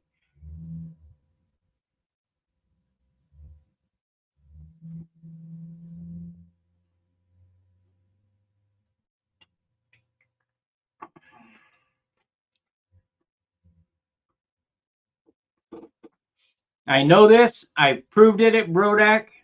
So anybody calls me a liar, I can prove it. Many people saw me do it.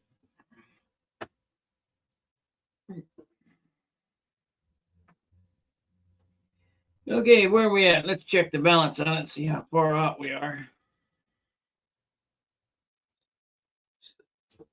Drying up the handle.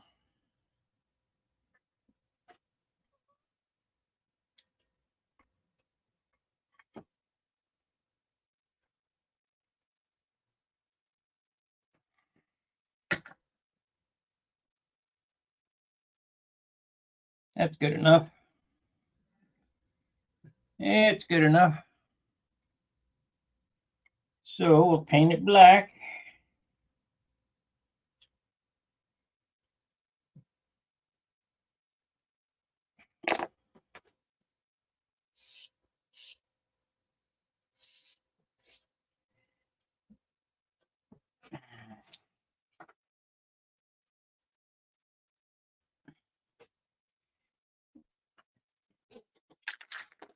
Oh, this is primer. Don't want to do that again. He's black.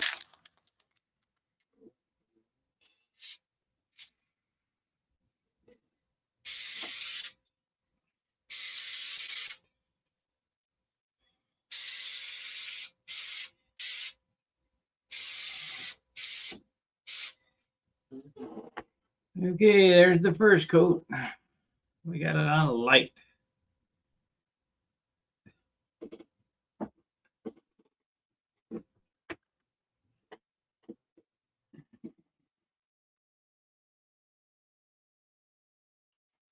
The paint that'll really kick it out of balance is that 2K clear because it's so heavy. Lacquer is pretty thin. Even the primer is pretty thin.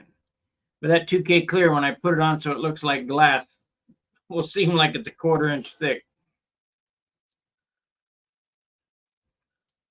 I might go online and look for some snappy Herzl decals to put on it and bury in that clear. I got some decal paper here. We can make up some decals and do some stuff. I used to paint yellow stripes on the end, and that's just a pain in the ass, so I ain't gonna do that. But maybe go with a decal in there, or maybe not. I wish I could get a white Rev Up decal. That would look good. Maybe I can make one. No, I can't print white.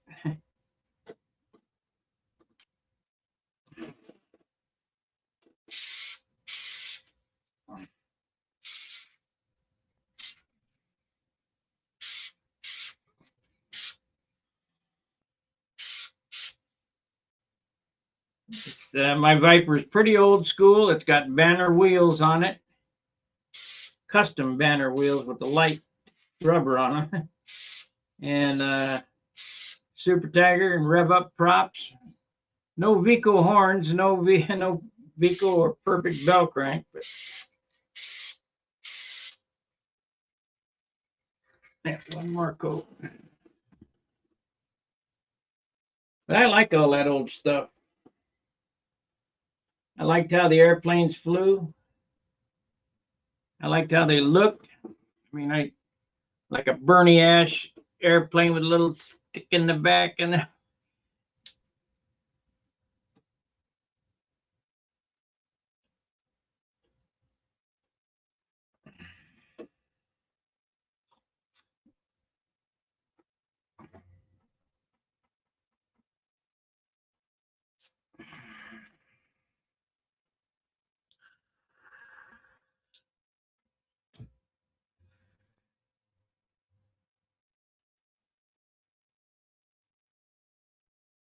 How much weight does it add in grams? What, the paint on the prop? I don't know. Those props are pretty light. They're just over a half ounce. Let's see what a painted prop weighs. But I don't have the clear on it yet.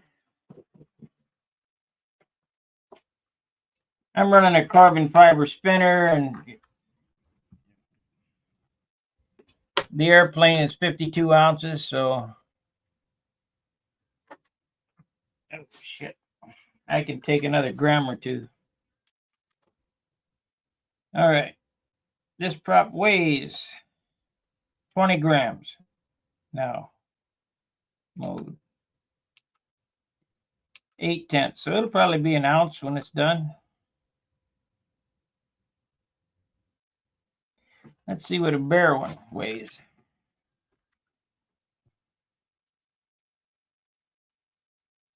Okay.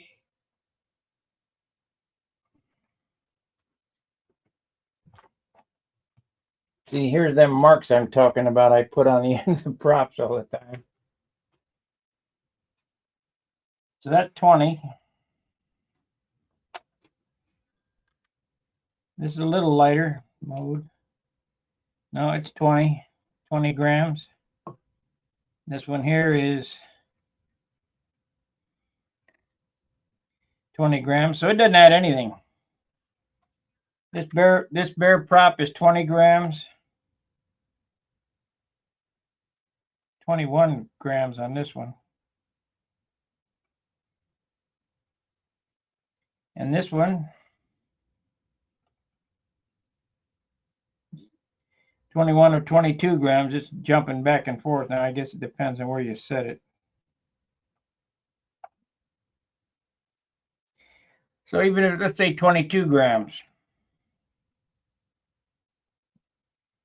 I said it the first time it was 20. Now it's 21 or 22, jumping back and forth. That one's 22 now.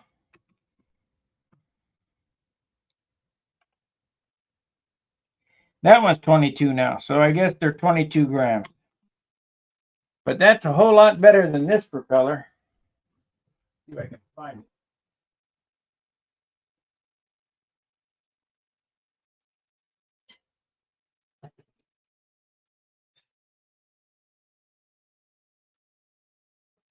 This was my Thunderbolt propeller. We're going to run back on there, and I think this one has shocked you. 54 grams.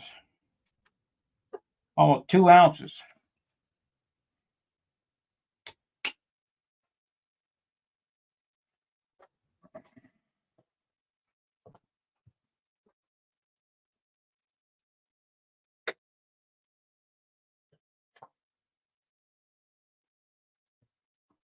And let's see what the prop that I made.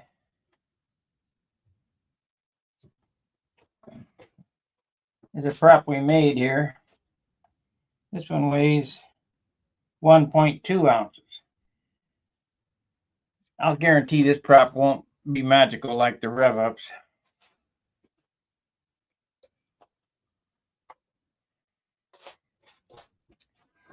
See, I believe on these Rev Ups, the magic is in the wood. These props flex at the tips, and they have the shape and the wood is what makes these props work. They're beechwood, and they really hum. I mean, you can get them supersonic, but I don't run them that fast.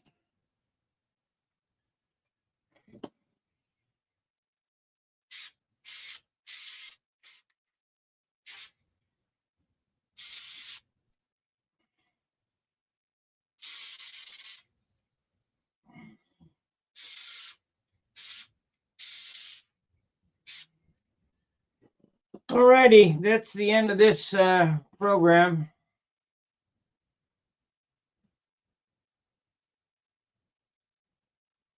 I'll go out to the garage and paint these, and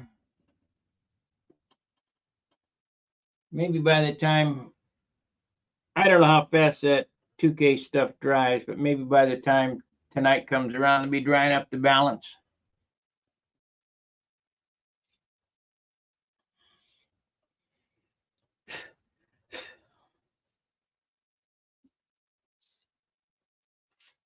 It turned out nice, so.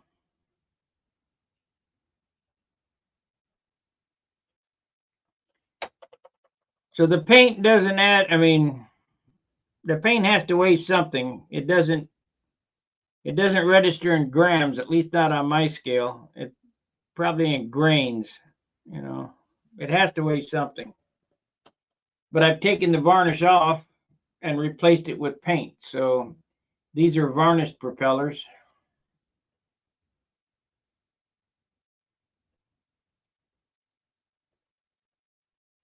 And these are all, I mean, all the props I got are still good, even though they're, I could take some thinner and wipe them off, or alcohol and wipe them off. These are not drilled, so I keep some of those around for, I got a couple airplanes that don't have prop extensions on them, which I will never do again. The amount of weight you give up in the prop extension, which weighs,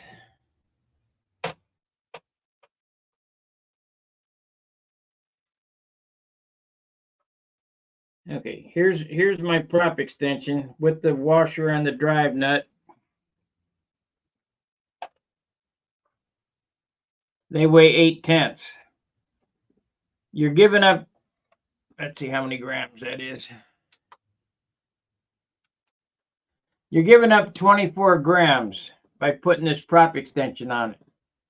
But you're moving 12 ounces back 3/4 of an inch. That's a good trade-off.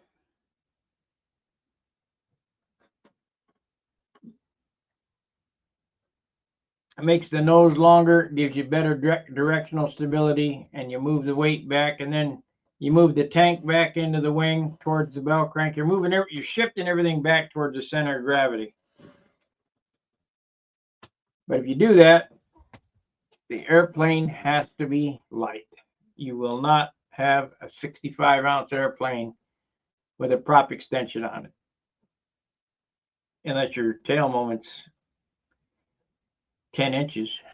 A normal airplane, 65 ounces, won't have a prop extension on it. You'll be having to add nose weight to it. Then you've just defeated the purpose.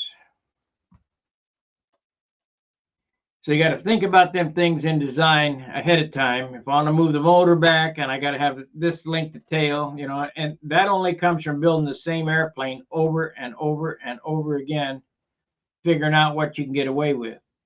I certainly couldn't build a Viper at 52 ounces and have a 22-inch tail moment. It would have to be 48 or 47 ounces, and that's just not going to happen with today's wood.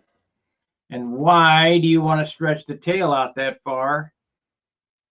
You know, the whole purpose of that nonsense that Billy come up with and all them guys come up with is to lengthen the tail to lever the weight around the corner, the nose weight, because those engines were lunkers. You know, they wasn't a Fox 35. It wasn't 6 ounces. So they lengthen the tail and move the CG back and get it to turn. Well, if you got a light airplane and one of the lighter, on the lighter side of the engines, it's not the lightest, but it is 11.5 to 12 ounces, the Super Tiger 60. And you got the tank moved all the way back to the bell crank. You've moved everything back, and you have a 16 or 17-inch tail moment.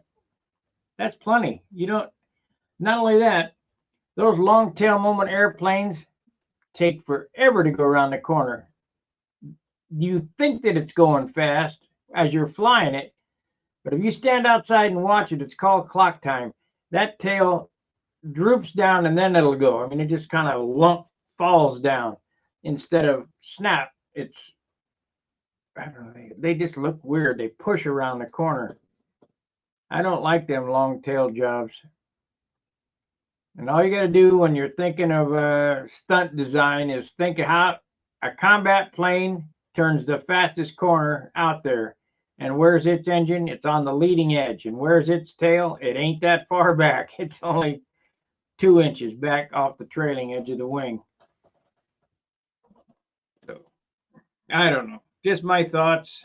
Just the way I like it. You guys can do it any way you want. It don't matter to me.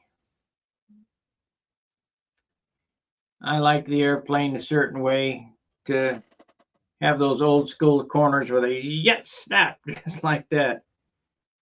And you got to work real hard to get one of them big lunkers to go around a corner like that.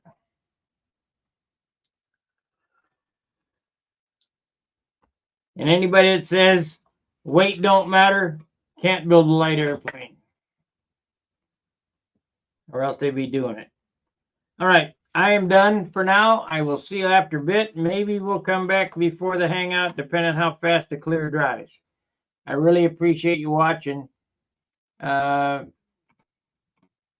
want you to give me a like, and let me see here. Let me see if I can see if this thing is working. We want to look at this on my channel, your channel.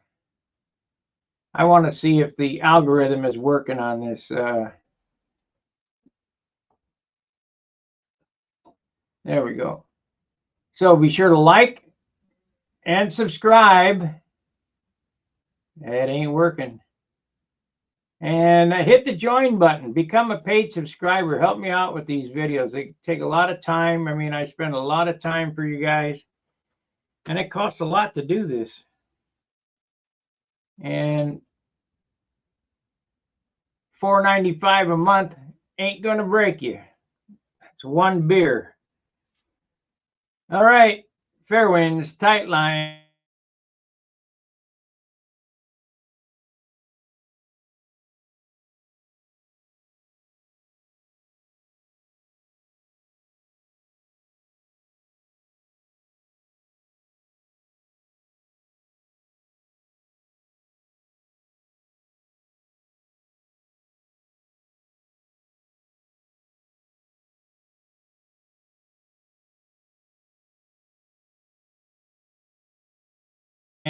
We'll see you.